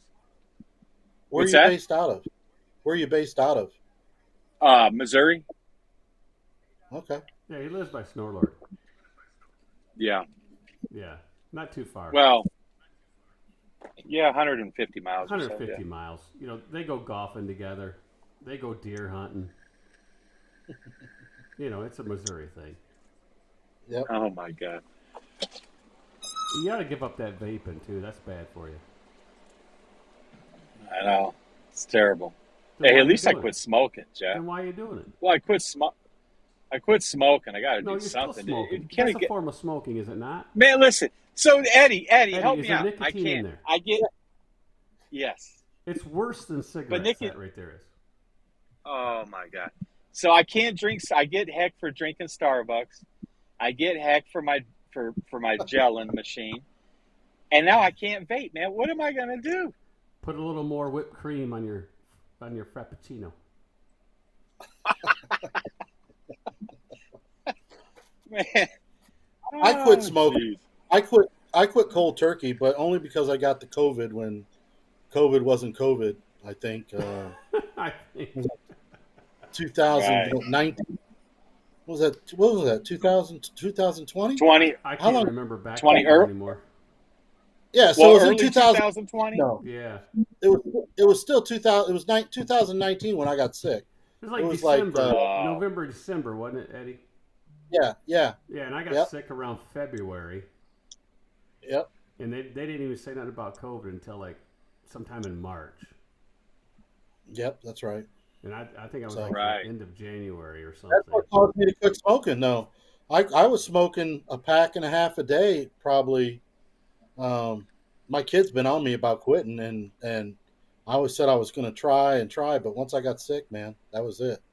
I stopped, and 2 weeks I was sick for 2 weeks, so I didn't smoke, and then I went another week, and I was already through all the tough parts. DJ Bolin he's hitting below the belt on all aspects tonight. Man. And this Um, guy must have he's- like a Rolodex. Hey, Eddie, he's Jeez. got a Louis Vuitton shower bag. Here we go, man. I swear these guys, man, they did. $2,499 shower bag. Oh my God. No, Yeah, That's not he rolls up in there into the TA with a $2,500 shower bag, bro. that's not true. Yes, it is. No, California it's not. style, Beverly No. Hills. Hey, Eddie, it is not true. Look, I'm gonna get That's why- mugged tonight look, or something, Sandman right? called him the He's Beverly gonna Hills be- trucker. Didn't he? He called him the Beverly Hills trucker. That's true. That's true. That's true. Well, he's got Yeah, class. I had a. I had He's a got lot class. of- Your shower bag? You sent me a picture of it. Well, I did. So I knew that if I sent them a picture of my bag, they would. I already knew what direction it was going to go. But I thought, you know what? Let's poke the bear and let's have a little fun. Man, they just don't let up. Man, terrible. That's all right, man. That's you got it. class. That's it. Thank you, Eddie. I appreciate it, man. Thank you. You're welcome, Yeah, brother. it's just Beverly all in Hills fun. truck. It's all in fun, Dean. You know. Oh, it is. No, I can handle it. I dish enough out, so I got to be able to take it, right? Yeah, well, you know, Dean, he gives me all kinds of, you know, he gives it to me too, so that's Oh, I give it to Jeff. Yeah. I could take it. Jeff Except, can take it. I can take it. and I tell him when his numbers are wrong. I mean, you know, when Sandman calls up, we go over numbers. Yeah, we tell him his numbers aren't right. That's right. What's up, Oser? Oh, Hey, we're thanks for joining us. gonna fire him up too. Just tell Sandman his numbers are on. He will go off the rails. Yeah, tell him his numbers are wrong. Ethereum is at 4K. They're gonna start talking. hey, crypto has been in the toilet lately, hasn't it? Along with everything else. And the It stock is. market, what did it drop like What? 900 points? Hey, I'm 800 not saying points the other day. this is kind of how it went in, January, February of 2019 or 18. 18, I believe it was for crypto. Yeah, 18. It kind of went into, the 3-year lull, but, it drops and it drops drastically. And then you're like, hold on. And then it kind of goes up just a little bit. You get a little dead cat bounce, and then it takes another big dive. And before you know it, you're so far gone that you can't sell, can't Right. get out because you're losing too much money. So you're going to sit there and hold it for 3 years like I did Right. and wait for it back. Yeah, Eddie's been holding for years. But, Years, literally. He's almost back. Has it worked? Came all the way back. Yeah, it came back. I had made money, and actually, I did pretty good actually. But What would again, you have done if you would have tripled down at the bottom? oh, I know. I know better this time. So I'm okay with it going in the cellar. I really am, because I'm just gonna throw money at it. But I feel good that, I sold the SHIB at the top, and then I rebought back down in the fours again, in the low fours. Right. Well, we initially bought in at 20 something, 25. But here's what I've I done, think- and I told the dean, right? I have $0 invested in SHIB now. Right. I own 80 million SHIB. Well, I should say, with SHIB, 80 million. Yes, because what I did is I took my profit, rebought, I day traded 20 million SHIB, and when I made a profit there, I rebought with the profit money. And I was telling Dean the whole way I was doing it, didn't I, Dean? You did. Oh, look who we got coming in. The guy with the numbers. He got a haircut. Man, he's looking. Dude. Oh, man. This guy. Man, I was having a good night until he showed up. He didn't cut what no hair. the heck? Man, he's been out hunting. Are you Alright. kidding me? Let me He's been see. out hunting. Let me see the grill. Wait a second. Wait a second. Dean. Did I hear you talking smack, you yuppie trucker? Oops. Oh my God! Here we go. It's Yes, he said. You better sit down and have a bag of popcorn. He said he called up his liberal buddy, and you sent him a Starbucks card. He did. He's got front row seats out there in Seattle. Come on, man. I know you probably been to 4 or 5 of them, took your whole family, and you probably took pictures in front of it. Holiday pictures or Christmas cards that you're going to send out to the rest of the family. We got our Christmas cards, but I heard you talking smack. No, Here we go. Oh, see, here we go. Here we go. He's going to go off the rails. Look, no, I seen it. I know it's true. I know you were out there in Washington, and you did all that because I seen it on Sage News. It was live. You were there. There you go. You were There you go, Jeff. There you go, Jeff. Get the word out. And Eric will come on this channel and he'll agree. He did a news article. That's right. On you. Yeah, Dean. How's your podcast coming? I saw the. podcast coming? I'm enjoying it. I think there's a need to get the conservative voice out and see if we can't unite and come up with a game plan to correct what is a mess right now. Did Dean send you the link about the 2 videos that showed him about China? About the way they track their facial tracking of their citizens?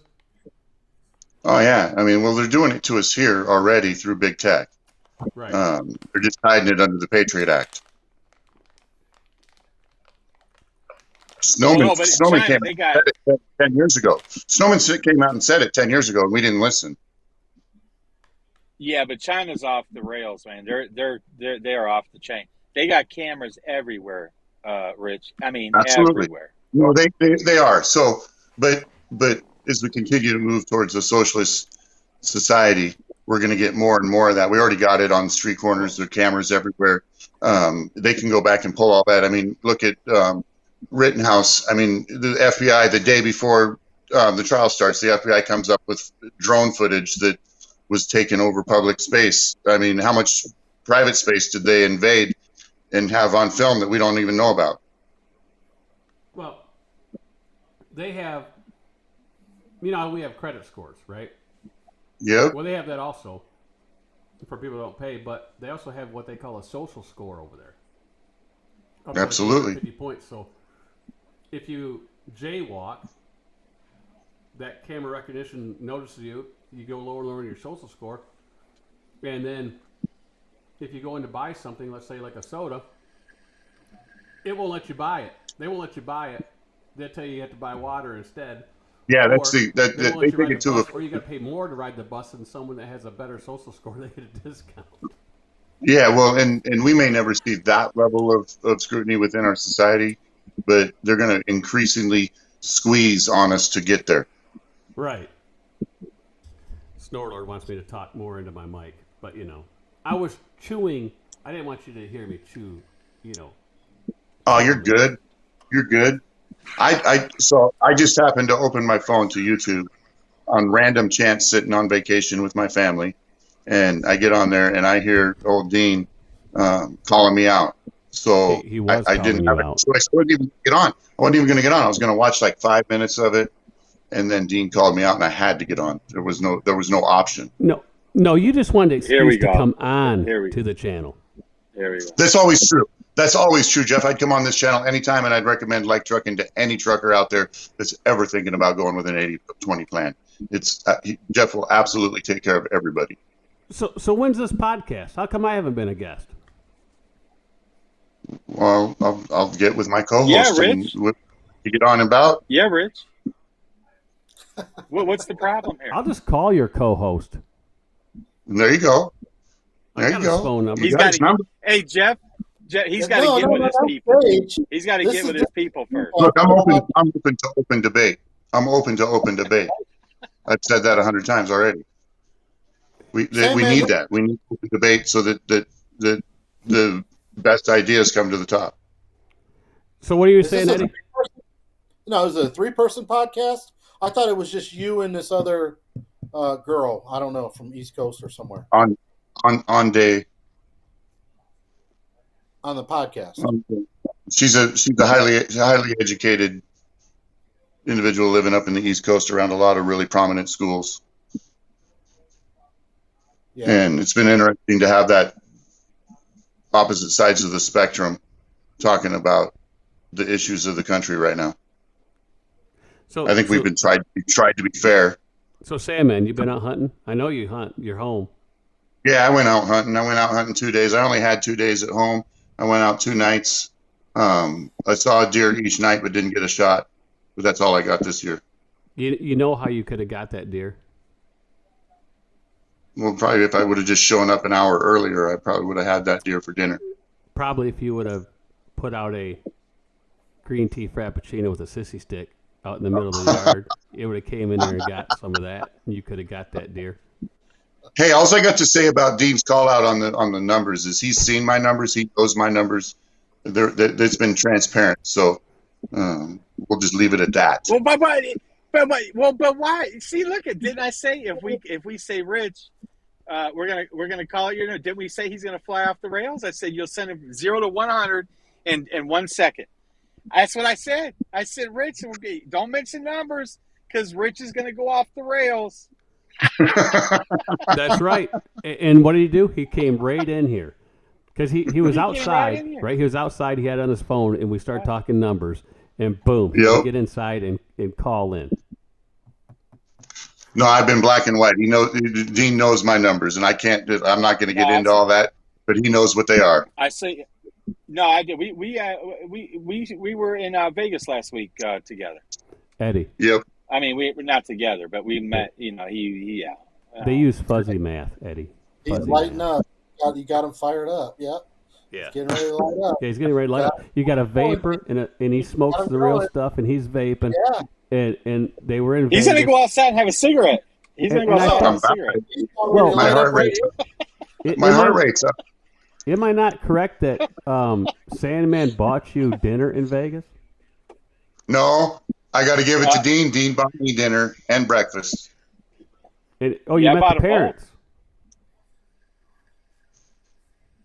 He met my Yeah, dad. Dean took care of me when we were down there. You met the parents though, right? I did. I met Dad. Good man.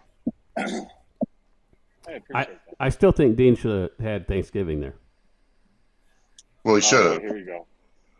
Look at He should have. But look, we all make choices on any given year. There's only so many years in a life, and we don't want to miss things that we should have. Well, I understand why he did it, okay? Because if you're beating him in numbers and he's getting 5 miles a gallon with W9, he has to work extra to catch up. Well, yeah, he's got what you got, Dean. I don't know how far we can go with this. So I'm pretty sure I've got 20,000 miles on him and still got less or equal fuel to him. No, we just see now hey, listen, that's that trigger word. I need my safe space right now. I can't. I know. Your fuel. It's all about the fuel in that thing, right? It's always been. How many miles are you guys rolling? I just looked at my mileage. I was curious. How many miles have you guys done this year? Do you know off the top of your head? I'm over 100. 92. And I'm over 100. I'm like 110, I think. Damn. Really? That many? You guys are working hard, man. With these rates, you ought to be millionaires. I've done well. Yeah. There's no doubt.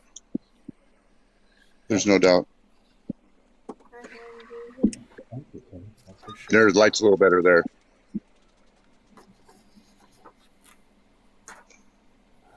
Are you in Seattle or are you in North Dakota?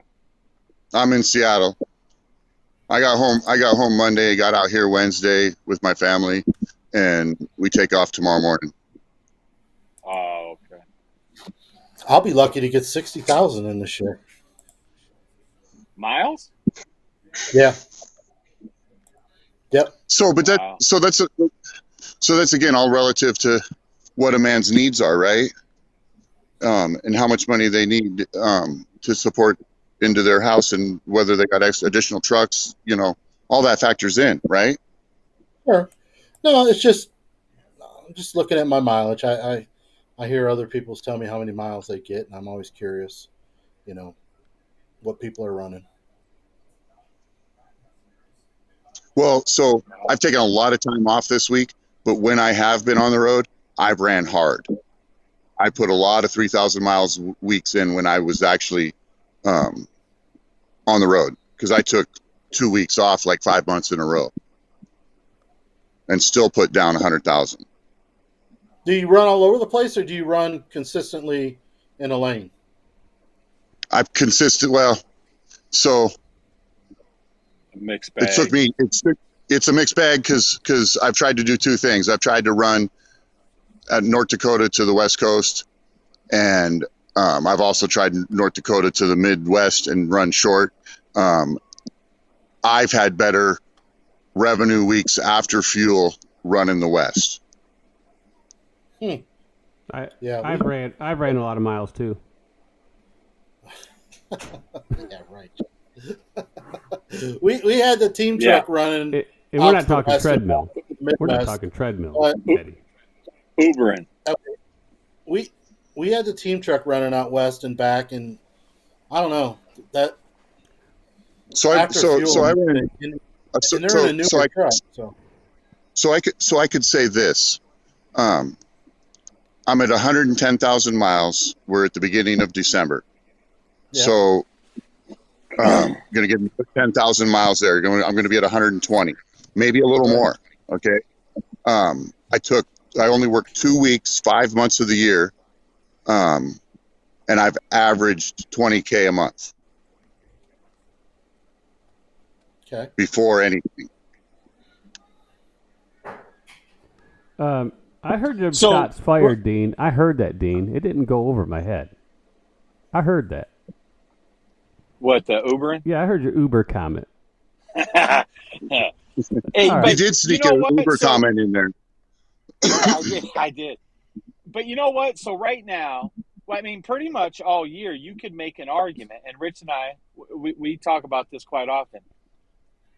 I've ran the Midwest. I ran some short stuff. Jeff taught me how to run the Dean, short game. But Dean, right would now, it be accurate to say that? Would it be accurate to say that you've ran the top of the Southeast and the Midwest? No, well, yeah. So I've been in North a few times, sure. But majority of my year has pretty much been Midwest. It has been, 60, 70%. Okay, so 60%. Rich, you said, hey, Rich, you said, Yep. You said you ran 110,000 miles, or you're averaging 20,000 a month. That's after fuel. Is that what you're saying? Before fuel. So I'm over 20 before fuel, and my fuel bill has been, well, right now at current fuel prices running the West, I'm right up against $2,000 a week in fuel. Now I haven't ever had to pay more than that, but I've been up against that for sure. So you're saying that's just a rough number. Yeah, you got. But in that, I'm only working. Remember, I'm only working 2 weeks a month. I'm working 2 weeks a month, and doing $20,000. Snorlord's got you beat. That's good. Yeah, that's good.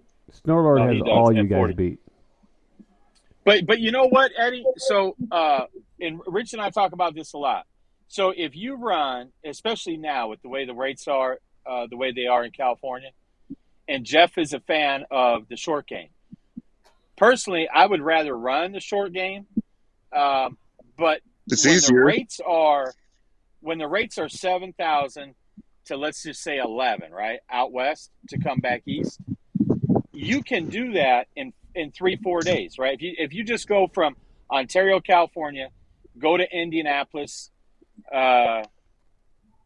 Columbus, something like that, then take a mid-range load, something maybe short because you could have. So if you're in Columbus, if you're in Columbus, you want to get back to Indianapolis or Chicago. Well, do a short one, bank some more hours, and then go back out. If you do that right now with the way the rates are, you probably end up making a little more money. Now, it may not be the traditional short game like Jeff knows, but it's like a hybrid, right? It's a hybrid. Do a mid-range, and then go back. I mean, you could probably do $15,000 in 12 days. It's not hard. It's not hard. Right. It's not hard. Like this year hasn't been hard to do that. Like you can pull that off making mistakes. I don't know. I ran back and forth from Cincinnati to Michigan times, like Tuesday to Friday, and then I grabbed a Friday load down to Florida, and I ended up over $10,000 with detention. I was at 9,700. Did you guys get all your so I bet. But detention put me over the top. So the last week I ran in 6 days. I did over 13. Yeah. So, and I agree with Eddie though. So here's the thing, Eddie, I would agree with you 100%. You can do the same thing that you would do out west. You could do that out east. For me, listen, you're a better man than me. I don't want to go through Atlanta. I don't like to go down south. It's just easier running. I mean, because if you go out west, the parking's easy. So the thing about parking, not an issue. Never an issue with parking. Right. I don't care what time of night you stop. You can always find a place to park on your clock. Always. Right. And there's just that's a big deal. So you know what I've saved. You know what I've saved this year, because I ran the Midwest under Jeff with Jeff's help. I ran it the way he runs it, and in 6 months I spent $2,500 in tolls and parking. I've spent $680 this year on tolls and parking. Right. I don't know what I've spent. Sandman, you got a question there from Nomadic Brit. Can't read it. You got to read it to me. There. Sandman, we have commented to each other via Sage, but do you have your own YouTube channel, sir? I do not yet. I'm thinking about taking the podcasts that I've been doing with Sage and putting them on my own channel. I might do that. No, I just find it interesting. Just going back to the lanes and things, I like to see how other people run. I'm always curious how other people do it because I've not been running. I wouldn't say the short game like I just did and was really successful with it, but I've been doing like mid haul. 600 miles, Right. to 1,000 miles. Mid haul. So my average load this year is 1,099 miles so far. That's my average load. 1,000 miles. Right. Short haul, you gotta mix a little mid range in there. Sometimes long haul, just to break it up. Well, and I do. And the last time, it does get. And I try that. And I've done that. So I'll take a load from home to the west, and then I came back to Michigan 3 or 4 times this year, and then bounce down to Columbus, over to Indianapolis, back up into Michigan, and then maybe find something more deadhead down into Indiana and get something home. Why am I the only one on the channel? Jeff's messing with me.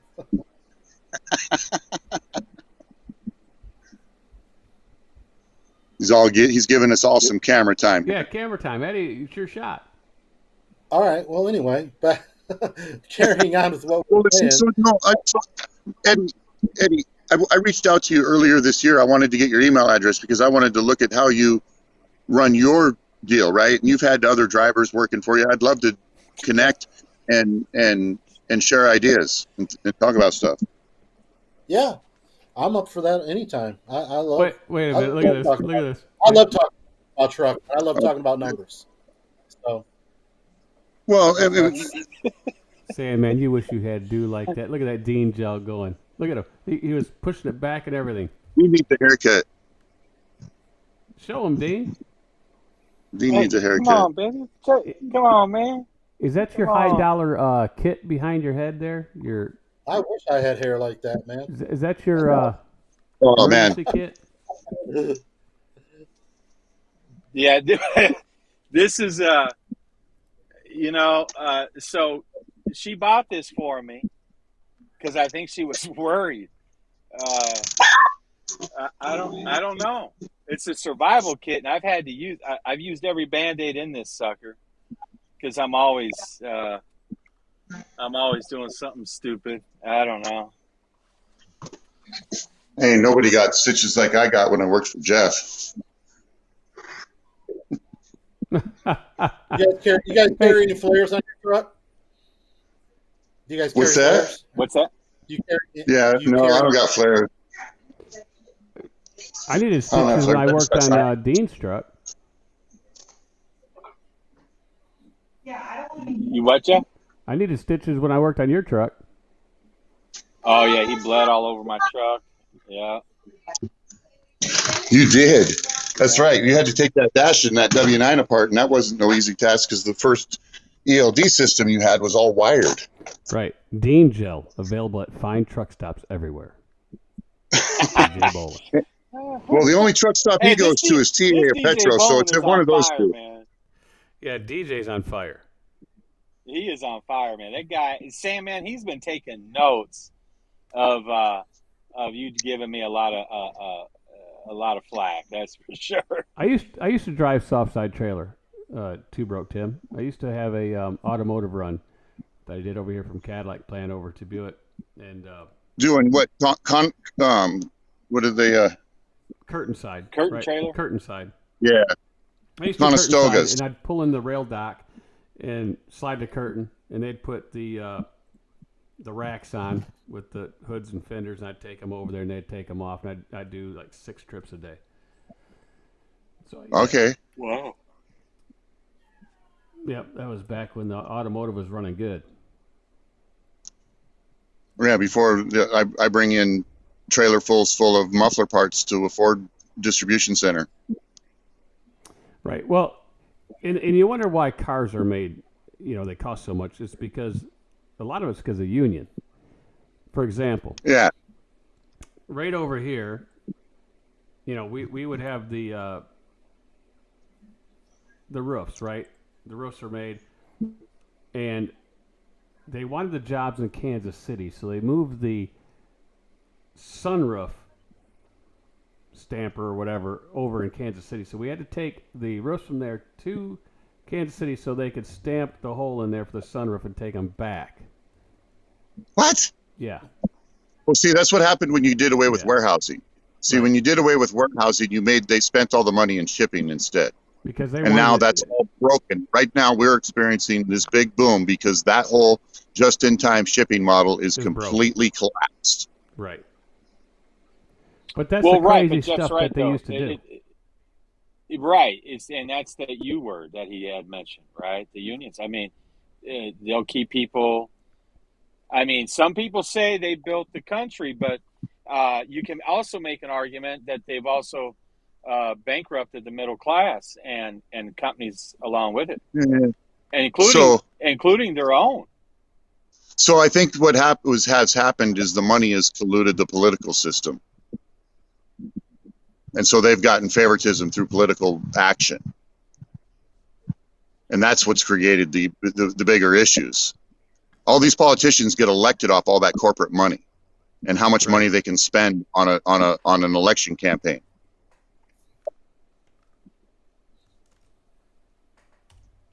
That's correct. So, what else we going to talk about trucking? Or are we getting out of here? What are we doing? Here, let me blow it.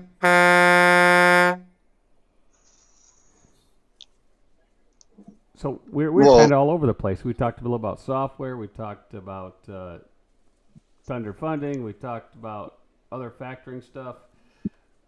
Then we talked a little bit about Dean's troubles.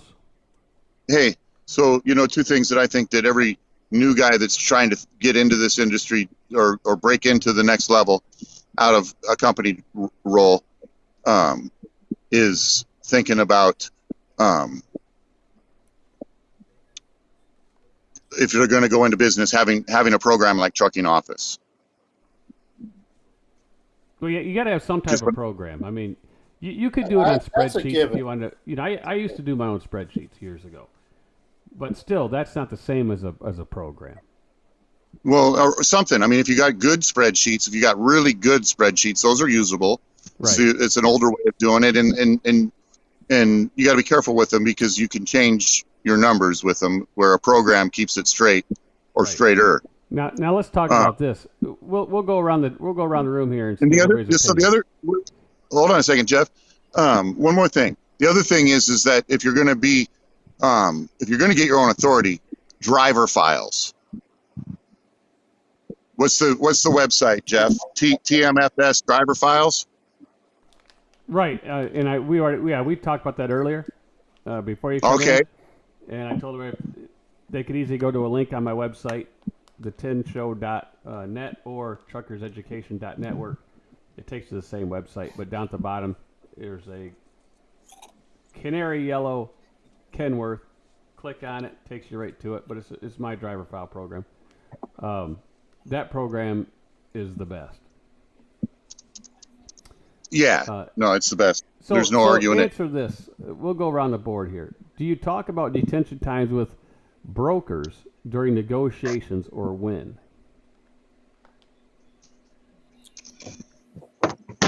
I don't necessarily talk detention time. I don't. I mean, I take the load. I know where I'm going for the time. I know if I'm going to get detention or not. And I know a lot of people say you can redline the rate cons but that I don't think it works. Honestly, these brokers that we work with, the JB Hunts, and they have set detention with shippers, and they have set detentions that they give. They're not going to give you any more detention than another guy, unless it's a situation where you are in detention and you call the broker and it's already after the fact, that's really where you work your deal out with your detention. It's after the fact or during the detention. You're like, hey, man, I'm So sitting here. so Here's the deal. You know, go ahead. all right. So in my opinion, the best way to handle that is the minute that you're there an hour and a half and you don't think you're going to be unloaded before 2 hours, you call the broker and say, hey, Right. I'm at an hour and a half. It's not looking promising. I'll call you in 45 minutes. And you start the conversation. Where I have the problem is, and we all would look at social media, but there's certain channels on Facebook that they will sit there and say, oh, no, you negotiate the Well, you can. time So with legally, the broker legally before you you even can take the alter. load, and there's no way you're going to rewrite a broker's contract. They're not even going to give you the time of day. All right. So, but Jeff, you'd have to admit that legally we have the authority to alter it, but they also have the authority to deny that alteration. And so it's never going to go anywhere. So none of us even try. Right, but I'm saying these guys are saying, oh, this is how you do it, right? And some of them have some carriers, but that's not how you do it, because that broker would then have to go to his customer and get that approved and rewrite their contract, unless he takes out of his own money. Absolutely. Because he's already got the rate set. And I said this to a broker that I use a lot of, and Jeff, you'd know who they are, but I'm not going to go into all that, right? So I said this to him earlier in the year. Look, whatever contract you have to keep me from being detained more than 2 hours and with your customers is working, because I don't ever get detained by them. Right. And if I do, I get a TANU or detention or whatever is necessary. No, but I'm talking about these guys that say, well, you know, you need to rewrite it. They cross out and they say, well, I put down I get $100 an hour detention. That's so the only companies that are going to get away with that, Jeff, are Swift and Knight and Schneider and Landstar. No, I'm talking about you, right? They're saying, John, I can't. They're not going to accept the contract. That's what I'm saying. They're going to get it back, and it's going to go through legal before they give me my rate con, and they're going to say we aren't going to honor this. Right, but that's what these guys are saying. Time. Yeah, that's what these guys are saying. No, you do this. It doesn't work, because they would tell the single owner operator, say, well, we'll just have somebody else haul the load. The next guy on the phone calls, okay, it's your load. Yeah. Yeah, but you also know, Rich, when you're sitting in a door and you are in detention and you know that maybe that detention only pays $35 or whatever, but you talk to that broker and maybe he gives you, you might have only been there for 3 minutes of detention. They'll pay you for an hour, but he may pay you for 2 hours just because of your problem. So, I mean, that you may not get more money on the hour, but you might get more time just because the broker has the authority to do that. Right. So, I mean, it's happening. Right. It's like just coming back from Michigan, I went up and ran a load before Thanksgiving, and I didn't make it home. I had to stop. I ran out of hours, but the lady gave me an extra $100. I was only over 7 minutes, but she gave me $100. Right. So, right.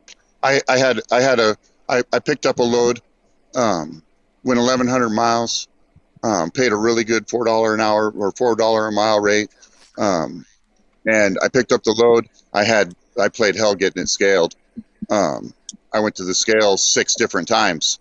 Finally got it scaled, got out of town, and the broker calls me and he gave me some money for the scaling, right, for the time. And then I get 100 miles away and he calls me and he's like, hey, basically break the seal, count your pallets because we're missing 4 pallets. He was going to send it. Wow. He was going to send that to everything that I took extra on a hot shot. And he basically gave me the money for the hot shot when it was all said and done. Yeah, there you go. So, I mean, yeah. You know, and I've ran more half a dozen loads for him this year. You know, and he likes the same guys calling him, asking him if he's got something in a lane they're looking for. Right. But to answer this guy's question is you don't negotiate the deal ahead of time. You take the load. When you go into detention, that's when you start sucking money. So absolutely. That's the only way it works. Yeah. Yep. It's the only way it's going to work. There's an argument to be made for other things, but you're never going to get away with it, so it's pointless. That's Yeah, right. but so when it comes to detention, especially Rich and Jeff, you guys know I hate getting put in detention. Now, knock on wood, it doesn't happen often, right? But detention is just a bad word. I mean, you might as well just use a 4-letter word with me. But look, you're never going to win that battle. But what I hate about detention is that there's certain brokers out there, you'll have to wait weeks, and it's not worth it. I mean, now I've stayed on a few of them for a couple weeks, and I've gotten it, but it's what a hassle. I mean, again, now you're in a situation where you're chasing money, and I don't know. I mean, it's just look, and everybody here is right. You're never gonna. You can say, well, my terms and conditions. Yeah, well, they don't care about you. There's no your terms and conditions. You accept theirs, or there's no deal. Well, every broker has a detention schedule. Same thing with a tow note. It's all in their contract. Yeah, it's all in the contract. It's all in the carrier packet that you fill out. It's all in there. Right. All the legal language is in there. And you can take the time and read it all and edit it if you want.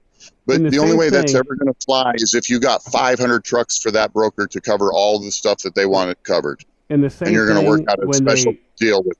When they went out to do deductions, right? If you don't use a tracking app, they deduct 150, 200, 250. If you're late, 150 or 250, and they got all that in there. They got it all in there to take your money. Well, but that's when that's in the rate con, we should be reading our rate cons. Right, exactly. Should be reading our rate cons, and if it's in the rate con, we need to make sure that we're hitting our. I told you I was on your channel a few weeks ago, Jeff, and I said I had that happen to me, and the tracking quit working. And what did I do? I put it on another phone. I got it all, and I got it working again before I left that truck stop that morning. Why? Because they weren't going to dick me for $125 over something stupid. And you know what I do to them? Every time I see one of those rate cons, I send them a tracking link for Samsara. And that way I can say, hey, we're trackable. Right. And then there's nothing they can do. You have the link, so you can't charge me. That's right. See, here's right. Well, here's what worries me about detention. Right now, there's a lot of loads. But when there's not a lot of freight, so if we go back to when COVID was at its height, and if you pre-booked something, because you had to, pretty much, if you wanted to have a load, but if you got held up in detention and you had to give that load back, you were almost for sure sitting the rest of the day, right? And maybe part of the next day. But when the market turns, are these, if we go back to what trucking's been, and they take forever to unload, and now we got all these trucks out here, that could be an issue. And it's never going to change, though. It's never going to change until all of us get on the same page when it comes to detention. I don't think 2 hours. I mean, why are we giving 2 hours free? Who in their right mind gives away? I mean, when you go clock in somewhere, you're not giving 2 hours for free. I mean, that's insane. Well, let me read this here. Let me blow this up so we can read this real quick. Teddy says, so my problem is I delivered a load in Texas, had 13 hours layover detention. I submitted my bill to Thunder on original rate con. Then my broker says I'm sending an updated rate con Monday. So here's what you do, Teddy. I always tell my contractors, if you're going to apply for detention or layover, do not send me the bills. We'll wait for an updated rate con. Now, since you already sent it, there's an easy way to do it. You'll have to resend all that paperwork back to Thunder with a new invoice, with the new rate con, and say rebill. Right? All you'll type in it says rebill this rate con. Yeah, you'll use the same invoice number. Right, Eddie. Yeah, use the same invoice number. But you'll say rebill. Stuart. What's up, Stuart? And I've done the same thing, and I don't factor. So you just rebill it with the correct information in the same invoice number, and they'll get it fixed in their system at that point. Don't tell Stuart you don't factor. He'll tear you up. Oh, no. Factoring's one thing. Everyone to their own. But Yeah, this that's right. detention, What's going on, Stuart? What are you doing? and nothing much, man. This detention thing. I'm not going to say it's got me heated, but I can't believe, and this is just from me, right? I can't believe you don't negotiate that up front. It's not spoken about. I mean, if you're going somewhere and you don't know what that detention is up front, you're opening it up through to a broker. At least talk about it. Hey, what's your detention rate? Is it $20 an hour after 2 hours? You know, get it up front. Even get it on the rate. Hey, can you put it on the rate confirmation for me? Well, I always ask. I mean, cover your ass. I mean, just cover your ass. Well, yeah. So especially that's where rates are so long. They're so long, right? Especially in reefer. I mean, I got 9 hours yesterday to get loaded. You know, so get it on paper. Cover your butts. Right, but I always ask them, Stuart. I always ask them when's your detention rate start? How much is it? And how much is your layover pay? Because everybody has different layover pays also. You know, because $150 layover pay is not worth my time. Yeah. No. And this is a little tactic that I use, right? Detention, you can't go and file on a broker's bond for that, right? We know that. It's accessorials, you can't file on a broker's bond. Right. So if that detention's low, it's a question I ask.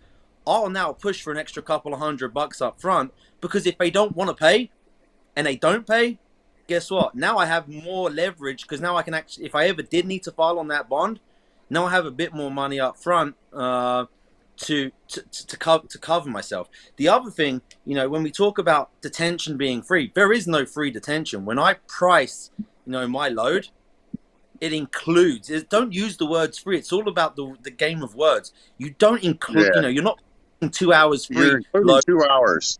It's right? It's included my rate. It's part of my rate, and it's factored into my cost of doing business. It's not free time. And that one really, I'm passionate about that. Well, because it's all about the words. Because the brokers are now that's free time. That's you're giving it to us free. No, we're not giving it to you for free. We're negotiating that. That's part of my time. That's part of the contract. Is you obviously have some load and unload time, and we're going to give you 2 hours. That's a reasonable amount of time. So I think the way we use our words is very, very important. And it's sales 101. You know? That's the same thing when Right. Well, you're right. But Stuart, you're right. So, but that comes back to when you're booking the load, right? You got to look at, that's why you can't book a load on rate per mile. You got to book a load on rate per day, because especially in reefer world, right? I've done reefer my whole career, except for the last 2 years. More than likely, when you get unloaded and reloaded, you're going to have a lot of wait times, right? So you got to factor that in. That's why, in my opinion, if you book, especially in reefer, if you book loads based on rate per mile, sad thing. I also agree with you. Listen, there should be nothing free. And when guys say, well, I still think you're getting screwed when you go into a detention situation, because free. And I just lost my, can you hear me? Yeah, go ahead. Yeah, go ahead. But my earpiece died. But it's going to be free, because if you lose that next load, right? Now, granted, if you booked a load on rate per day, then hopefully you got enough to cover that whole day that you're getting unloaded. But I always have said you need to get unloaded and reloaded the same day, right? Because that's really where you make your money in trucking. It's like Jeff says with the short game, right? As long as you keep moving, you'll be fine. But if you just say, well, I'm getting unloaded today, I'm not gonna have a reload in my back pocket, that's gonna hurt you down the road. And instead of doing 3 loads in a week or 4, you might only be able to do 2, because now you got a day where there's nothing, depending on, of course, the mileage and those things. Right. But I do agree with you, Stuart. You bring up a good point. But that's just like, here's another point, especially in the drive-in. If you pick a load up and it says you drop 24 to 48 hours at a receiver, I always add in extra money, right? And it's not, let's say I just did one of these and the load was paying $6,000. I asked for 7 because 6 was already in there for 24 hours. When I read that it was up to 48 hours, then I went to 7, settled in at $800 more, So I got $800 more out of them for that extra day. But that doesn't mean they're going to be there for 48. They could take up to 48. Then I said, well, if it goes over 48, what is the layover after that? Because you're going to have something after that, just in case, because you can't control when that. Well, and then when you're in that type of a contract, the terms of the time is already kind of set at a pretty good rate where it's commensurate to our time, or closer at least. Yeah, it was $6.80 a mile plus. I got them up another $800 just in case it went into that 48th hour. But right, the place he's going to, I know that it's probably 24 or less because they allow you to drop it in early. So the earlier you get there, the better you off you are, because you already know it's going to deliver, let's say, on Monday, but you drop it in there on Sunday, pretty good chance it's coming out of there on Monday. Right. Yeah. Well, but Jeff, so Jeff and Stuart bring up good points here. So that's why you have to negotiate when you're booking loads. When you see a load and we don't even ask for $100, we're not only hurting ourselves, but we're hurting everybody else behind us, right? Because of situations like this. And if you don't know your numbers, how in the world would you even know what to negotiate, right? Because you won't. Rate per mile is not going to tell you anything when it comes to detention time and just loss of time, which is loss of revenue, right? Right. Well, Stuart knows. How many times has someone heard say, well, this is the standard for the industry? I'm like, well, there is no standard. Like a detention rate. How many times have you heard, well, $30 is the standard for the industry? Well, no, because I have standard. Some $60. I would never say that. I would never even. There are brokers that will give you 35, but I'm not. That's not my number. Look, I can have my own number, and some brokers I'm going to have to work for aren't going to give me my number. But I mean, $50 an hour or $50. Yeah, $50 an hour after 2 hours is dirt cheap. Well, I mean, it should be a minimum of 75 to 100, if not 100 and a quarter. My point there isn't necessarily the rate. My point is when the broker says that's the standard, if that's their assumption, that's the standard, that tells me that everyone's just buckling to that number and no one's ever negotiating that number. Right. That's my point. Not necessarily the rate. Well, yeah. So earlier I said though that is typically brokered. That is typically negotiated in the carrier packet. That information's in the carrier packet, and you negotiate it on that end. And how many drivers typically and just signed it? Well, Stuart's right. But what happens is it's not really the real rate. The broker could be charging $150 an hour, but he knows that most brokers are paying 30 to 35, and they say that's the normal rate when it's really not the normal rate because they're keeping the other $100, per hour. Well, and that's my point to what I was saying earlier. Whatever the broker that I've done the most business with this year has in their contract for detention works to keep shippers and receivers from detaining you. Now, I don't get that amount from them, but whatever is in their contract is working because I've faced detention. I've hauled probably 70% of my freight with one broker, and I've been held on detention one time. But now in Stuart's thing, because I did reefer too, but he knows his customers, and especially if he knows he's going to that certain customer, that load's going there, and he knows he's going to be there a long time, then he's asking for more money because he knows he's going to be there. So he's going to include his detention in there no matter what at his rate. Why do all Target and Kroger loads pay more? All of them pay more than that lane typically pays. Kroger and Target loads pay 10% more than any other load. Yeah, but reefer has a harder time because they're always longer. It's always detention. I couldn't do reefer. I was at a Tyson for 9 hours yesterday for 14 pallets. I mean, shoot, they could have, Stuart, they could have, dressed that chicken up for you, cooked it and everything. You could have had dinner and Stuart, you could have unloaded it by hand in less time. You could have unloaded it one chicken at a time. But also on reefer, you could pluck all the feathers in that time. You do have on reefer, you do have more leverage because you got reefer fuel. You got a whole lot of other things going on in reefer than you do dry van. And so it is a lot. I found it easier to get a lot more detention and reefer than dry van by far. Dry van's tough, and that's because of what Jeff and Stuart have said. A lot of guys are accepting $35 an hour, and a professional burger flipper is making more money than we are, right? When we're giving away the quote unquote 2 hours free and a cap of 4 hours, and the professional burger flipper's going home. So and that's knowing not your okay customer with as me. well. Knowing your customer, and this is why you have to ask up front. If you know that's going to a Kroger or a Target or a Tyson or somewhere like that where you know you're going to be sitting, and you say, hey, what's the rate for detention? They say $25 an hour. You know you're going to be there a while. You, in your back of your head, negotiating. If they don't want to come up to a certain amount, you can now look at other loads because they might be more profitable in the long run.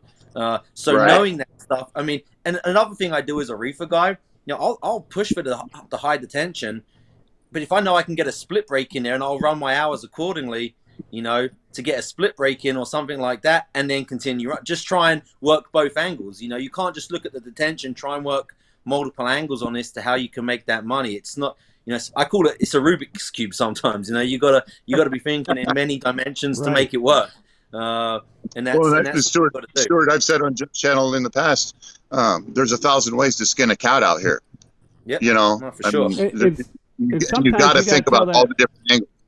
And sometimes it's the way you talk to that broker too, and you tell them why you deserve that extra money, right? You tell them why you are better than the other guy, and if you come up with the right answer, a lot of times they'll give you that extra money. That's right. Well, here's another thing, and this comes back to the negotiation side of it, right? And this is a bit more salesy, but maybe this will help. How about when we call these brokers, we lead the conversation. Ask the first question, hey, how often have you been doing business with this customer? We've all heard it. The broker goes, oh, it's a quick off and on. Well, when you start asking for detention and they can't pay more than $50 an hour, and it's like, well, I don't know how long you're going to be there, but they've just told you it's a quick off and on. Now you've just set them up, and they've got to explain why they can't do it.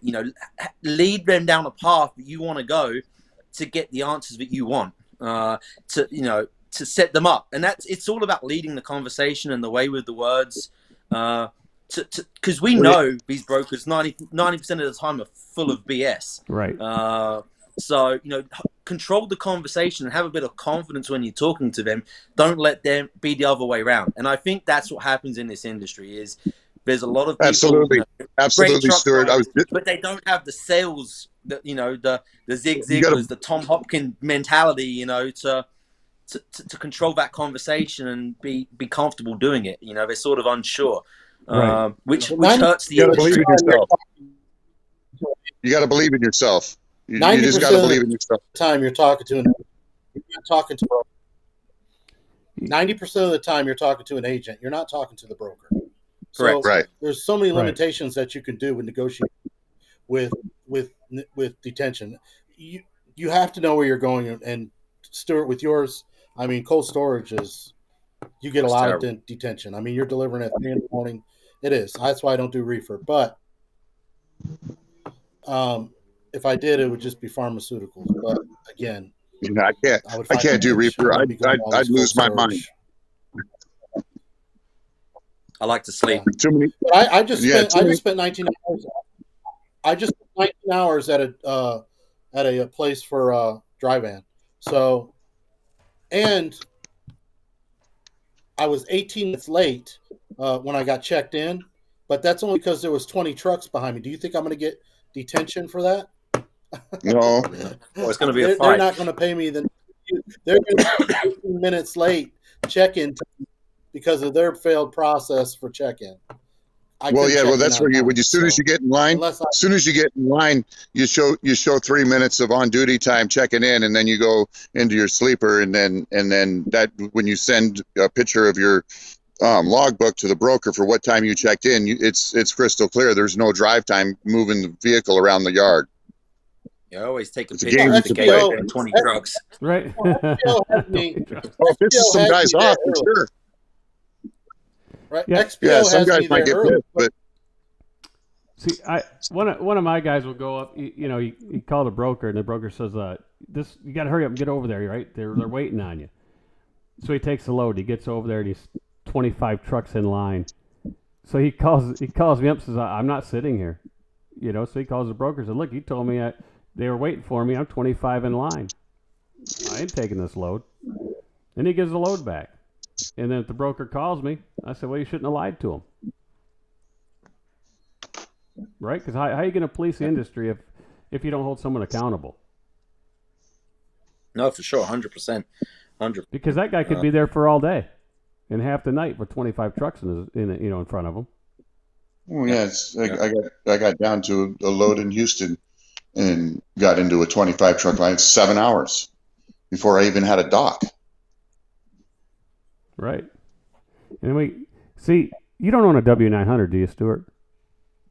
No, 389. Yeah, see, because these guys with W900s, they can't pay their power bill, so the lights went out. They got to save that for fuel. Yeah, I don't want to have to fire up that APU to charge the battery. Yeah, but I enjoy driving it, so I don't know.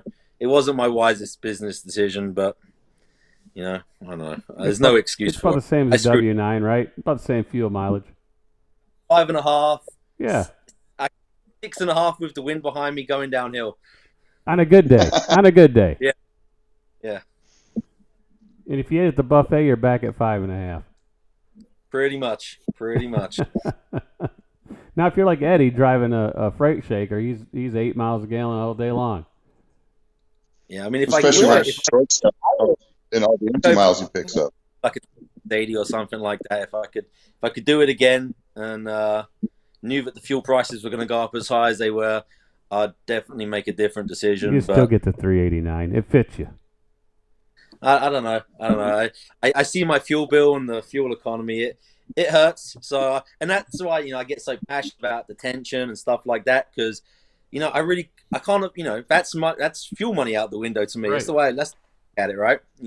So I really drive a hard bargain on that. And I mean, the company I'm leased on to right now, I'm with Kenny, the Patriot Star out of Florida. Right. Okay. And we have a couple of customers. We've got like TQL. We have a Pacific rate with them, and the first thing they say, well, we need to waive your rights to your detention rate. I'm like, no. I said, I'm not doing it, and I'll hang up. They say, we're not doing the load. Always, every single one. 20 minutes later, guess what? I get that phone call. Okay, well, we'll do it then. Well, now at this time, my rate's just gone up like an extra 100. So, they play games. The biggest thing, right? And this is I think the IRS does it. The fear of loss. The fear of loss is the biggest thing, that people have. And these brokers play that game really well. They do. And it's all sales tactics. I almost wish that there was a lot more YouTubers that actually did the sales tactics, how to control a conversation, all that stuff. How we use our words, because because that's all these brokers do. They get these. Well, the dean can teach a lot when it comes to sales, because that's what he's done for years. Yeah. And that's the stuff I think we're really weak on as an industry. On our side, the carrier side at least. We're really, really weak on that. I mean, let's be real. A lot of drivers go into this industry because they like to be left alone, right? They don't want to really be dealing with people. Right. They don't want to talk to nobody. They don't want to talk. And sales is the opposite of that.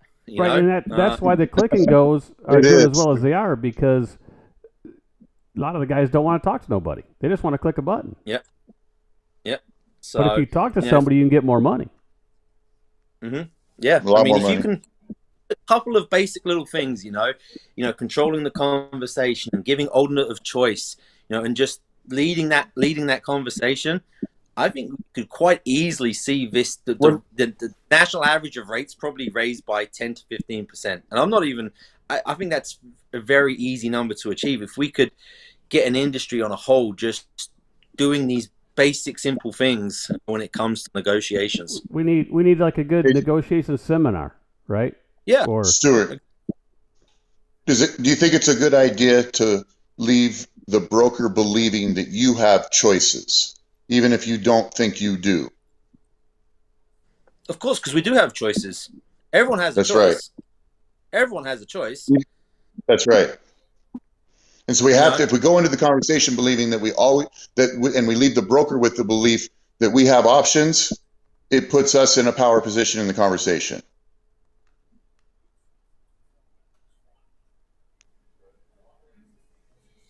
Right? But how many times, so if we... How many times? Go ahead, Eddie. No, I just, so I watch these YouTubers, and they're actually going live with brokers, and I hear them say, well, where are you looking to be at? That right there just kills me when you let the broker start that conversation out. Where are you looking to be at on this load? That should never come out of your mouth, honestly. Where are you looking to be at? Because you give them all the power. I want them to come with the price first. You want them to come with the price? Well, yeah. I'll say what's the load paying. I know what. No, I want to know first. I'll ask them. I know where I'm trying to get. Because that way, if they tell me it's $3,000, I'm going super high. So I always believe this: if I know what my lane is worth, then I want to be in that power position. If I'm not sure what the lane is worth, I want them to come with that price, because they may be higher than I am if I don't know my lane. The lanes I run all the time, I know what my price is, and I ain't coming off of it. I'll wait for the next load.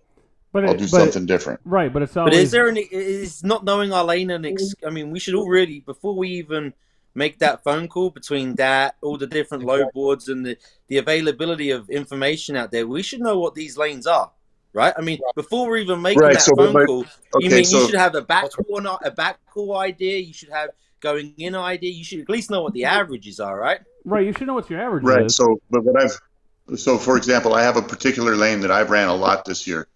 And the first time I took the load from the guy, I gave him basically the 15-day average. I gave him a couple $100 over it. He pretty much gave it to me right off the bat. And every load I done with him on that for that lane, same load, same lane, and I've done it, like I said, half a dozen times or more this year. I'm now making $600 more on every one of them. So the 15-day averages can be deceptive. You got to know what the lane is actually worth. So there is a lot of information out there. There's a lot of information you can use other sites besides just using the 15-day average off a DAT or 123 load board. But there's opportunities out there to make more than what that 15-day average says on a consistent basis with certain lanes, with certain brokers that have freight consistently running on that lane. Yeah, but if you let them go first every time, then you're never going to leave money on the table, as they say, per se. Because let's say, Sam, and let's say you know that lane's $4,000, right? And if you come out and tell him $4,000, and he says okay, and he takes it, it might be $5,000 that week. It might be $5,000 that day. If you tell him, hey, what's it paying, and he says $4,200, and you already know you do it for $4,000, then you can say, well, I'll ask him for $5,000. Right. But if you come up with the number first, you have no negotiation skill. That's the number. All you can do is go down from there. You can't go up. This is true. I think there's two schools of thought on it, right? Yeah, I think I just know what I get. You can't increase your numbers, so you're sort of you're capping yourself. But then on the other end, if the broker sets the number, now that's sort of a number. It's sort of an anchor, I guess, is what they call it, right, in the sales world. So if you set the anchor, I mean, is there anything wrong with us as the carrier setting the anchor, but being at like double the rate of whatever we think it could be? If it's say a $2,500 run normally, we know, and we just say, well, I'll do it for $5,000. It's just an exuberant amount over. Almost like it's what's the shock and awe. You're doing a Hail Mary pass, Stuart. Or whatever you want to call it, Chinese whatever you want to call it, right? It's like just something crazy, which is so unrealistic, But you've now set the bar high. Once they've set, say they say 2,500, you might be at best $500 more, right? Yeah. But if you set that number, it's now what the heck? You got him on the back foot a little bit, right? Right, but every driver, Absolutely. I mean, we all done this, right? Because y'all listen to this and tell me what you say. If Eddie says, he sets that bar way high and he goes, okay, I'll do that load, $5,000, because he says, man, that thing's only $2,000. I'm gonna say $5,000, and the guy within a second says, okay, it's yours. I'll send you the rate con. What's the first thing you think of? Man, I went too low. What's wrong with this load? No, I went too low. How much could I have gotten? Yeah, You're right. it's one or the other, Jeff. It's either what's wrong with this load or I gave it away. Right, or you get So I guess everybody has different tactics, right? It's good to hear everybody's tactics because you learn that way. Yeah, no, for sure. Well, Sure. and I liked what you were saying about, look, if it's a $2,500 loan and we set the anchor, you use the term anchor, right? If we set the anchor at $5,000, then we're only coming down from there. We're not trying to move up. It's easier to come down than it is to move up. Yeah, you can't go up. It's impossible. It's next to impossible to go up. It's very hard, at least. But especially Right. if you set that number. You ain't moving up. No way. You can't go 20. Oh, actually, no. I'm 2,800 now. Right? You can't. You're just gonna look like Right. an idiot. The number you put out is the end, right? So I've heard people in the comment section on Jeff's channel before, on a mid-range lane 500 over, and on a long-range lane 1,000 over, and it works. Like if you're going to set the anchor, go for the moon. Mm-hmm. Well, that's like And I call on loads 2-3 days early, and then get the call on the day it's supposed to pick up. Hey, you still got your truck available? I sure do. What was your price? Yep. Okay, let's go. Well, that's the same thing when Let me Dean, ask you- when I was on the phone with him, we were negotiating on a load, and he was talking to the broker, and it was a TQL load at that time, but the broker told him it was like $3,000. Dean said $5,000, and I says, well, if you want my truck, it's $10,000, and the broker laughed. I was on the and then Dean come down a little bit because you can go down, right? And he came up a little bit, and I said, look, I got to stick around. I said, I'll come down to 9 if you want my truck, but you got a better deal with Dean. You should take that deal. And before it was all over, we had that broker up another. I think it was up $3,000, wasn't it? Yeah, exactly. Didn't you get an extra $3,000 out of him? Yeah, we sure did. Let me ask you guys a question. How many of you guys actually post your trucks on a consistent basis? I mean, even if there's a boatload of loads out there in that area you're going to, who actually posts their truck on a regular basis? Go on the load board? Yeah. I post my a lot. See, I post my truck near enough every single time because you know what? It's a power play, right? When that broker calls you, they need you. I don't need them. It's a psychological tactic, and it might seem stupid, but because I can always say, well, you call me. It takes away that fear of loss, right? Now you've sort of it's a good counteractive measure to when I talk about fear of loss. Well, no, you call me. I don't care. I don't need this load, right? I mean, my phone's blown up all day. So it's just a little these little minute tactics. I look at it like this, right? And I did come from the sales field. I used to sell HVAC. I look at it when you're going through the sales process, right? Did I get booted out of here? No, I'm still here. Yeah. Oh, you're still here, but you could have booted us all. Yeah, but when I go through the sales tactics, I think of it as a corridor, right? And you've got all these doors you need to close along the way to get what you want at the end. And number one, having them call me, setting the anchor, negotiating that detention, and by the end, I should have everything I want. If I've missed something, one of them doors are going to be left open, and I have this process I go through, and that's the way I think of it, just to try and streamline everything as much as possible. Just in my mind, and I encourage people, reach out if you ever want to talk sales and stuff like that, because I think you can really affect your bottom line with the way you negotiate. Right. It's no different if you want to save fuel, you slow down, right? The negotiation part of it can affect your bottom number drastically just by saying certain things and doing minute things, and we don't even think about it on a daily basis, right? We just do it, take the phone call, and think we're doing good. But I think even me, I'm pretty good at negotiating, I like to think. And even there's some days I'm like, damn, I left money on the table, you know. I get caught with my pants down. You know, the broker calls me, I'm not really prepared, and whatever else, you know. So it's just one area we can make a big done your difference. research. You brought that up earlier. You know, you talked about the DAT in the 15-day average in the lanes, and but there's some real truth in what you're saying. Like, do your research before you even make the call. Know where you should be. Yeah. To the best of the ability of the information that we have. Right. What about with everything that's going on right now? You notice that, you know, there's more brokers on the DAT or whatever that require email or leaving email only.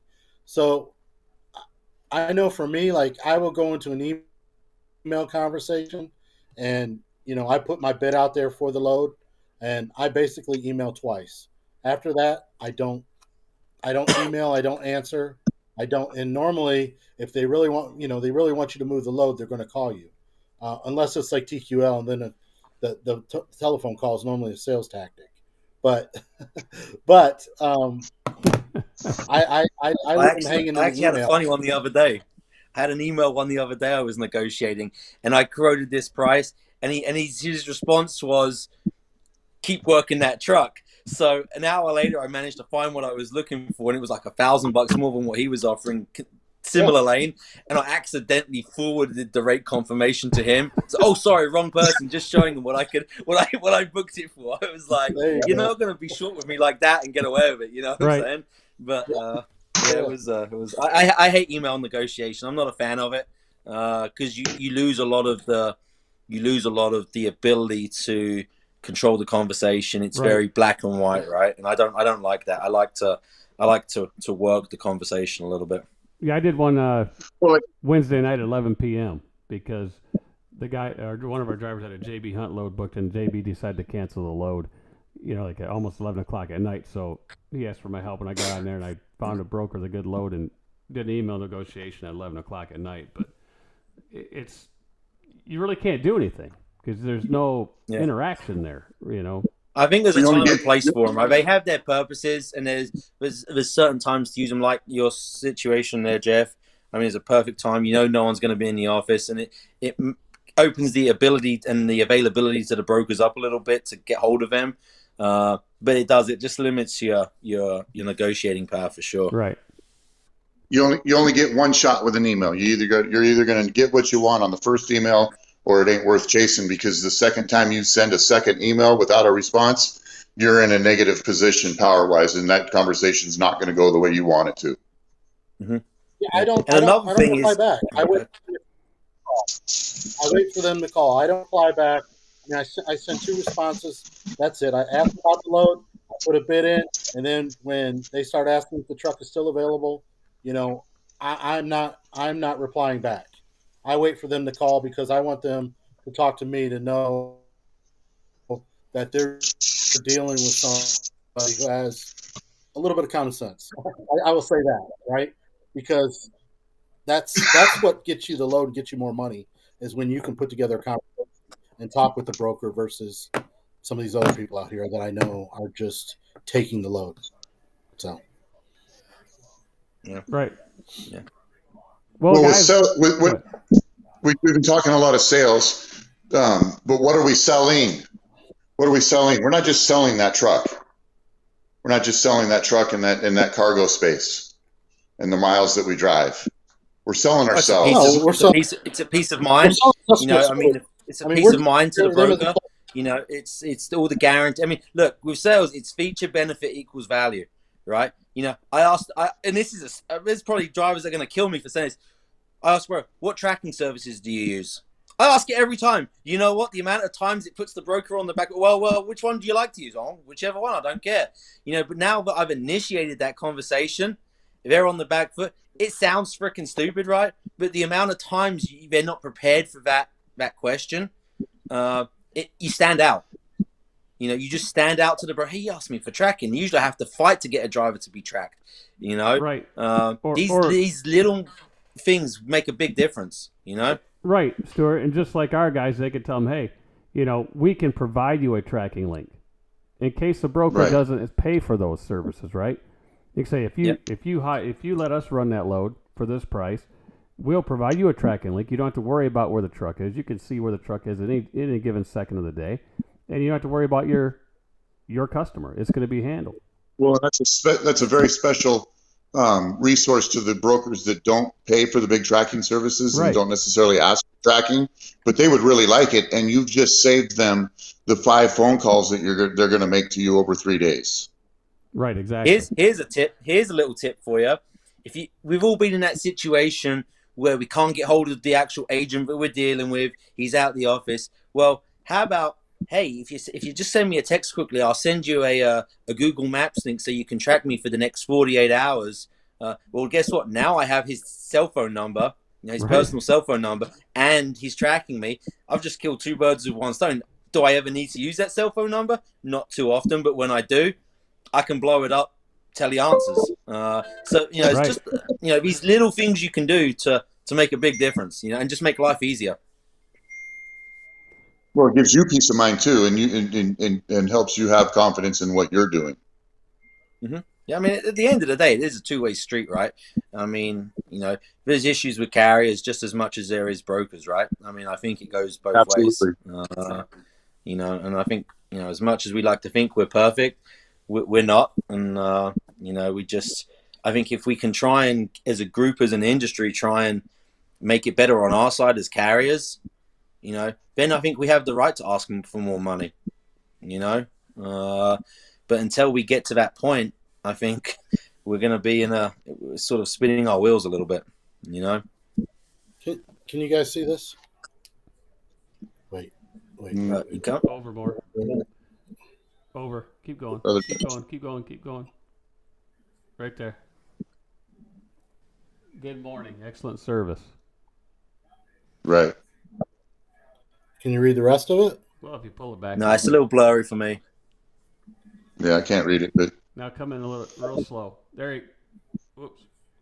Wait, let it catch up. Well, just read it to us. We'll let you improvise. We're not going to say you're not reading it right. I know, but anyway, we all got your phone number now. It says, "Good morning, excellent customer service. I'm revising the rate con when I get home for you. Enjoy the rest of your holiday weekend as well." So Gave you more money. Selling. That's right. She paid me more money for just communication, sending my, when I arrived, when I'm departed, sending proof of delivery right away. Have a great weekend. Hope to do business with you again. And this is somebody who has trucks of their own, so she knows trucking and she knows good service when she gets it. So I don't know. That's what we're selling. So well, and if you use the right TMS software, that software can send them updates when the truck gets there too, to their email. So there's all different kinds of ways. But sure. I'm going to bed, man. It's getting late. I've been on here forever. Thanks, Dean. I know you took a lot of heat today for your gel, your W9, all that good stuff. Sam came in. He had to say something about your Starbucks. Yeah. We won't say nothing about the liberal from Washington over there in the bottom corner over there. Down there. Thanks for coming in, Eddie. The beautiful Stuart, corner. thanks for coming in. Say hi to Kenny. Rich, get my number from Jeff. Do that. All right, I'll do that. Okay. Thank you. That's good. You want me to give him your number? Yeah. Want us to charge anything for it? Negotiate. I need a red line document, Jeff. All right, man. Thanks, everybody, for coming All right, in. guys. Bye, guys. Stuart, anytime Appreciate you it. want to come on, Thanks, you're more than Stuart. welcome. Dean, you Appreciate it, got to Jeff. at least show your face before he turns us off. Yeah, Dean, come on. What are you putting more gel in? What are you doing? He's gone. He's laying in the bunk. We don't want to know what he's doing. Oh, Night, guys. Yeah, don't turn the light on. putting up a tent. All righty, guys. I'm out of here. I'll catch you later. All right, see ya. Yeah, later. Bye. Bye.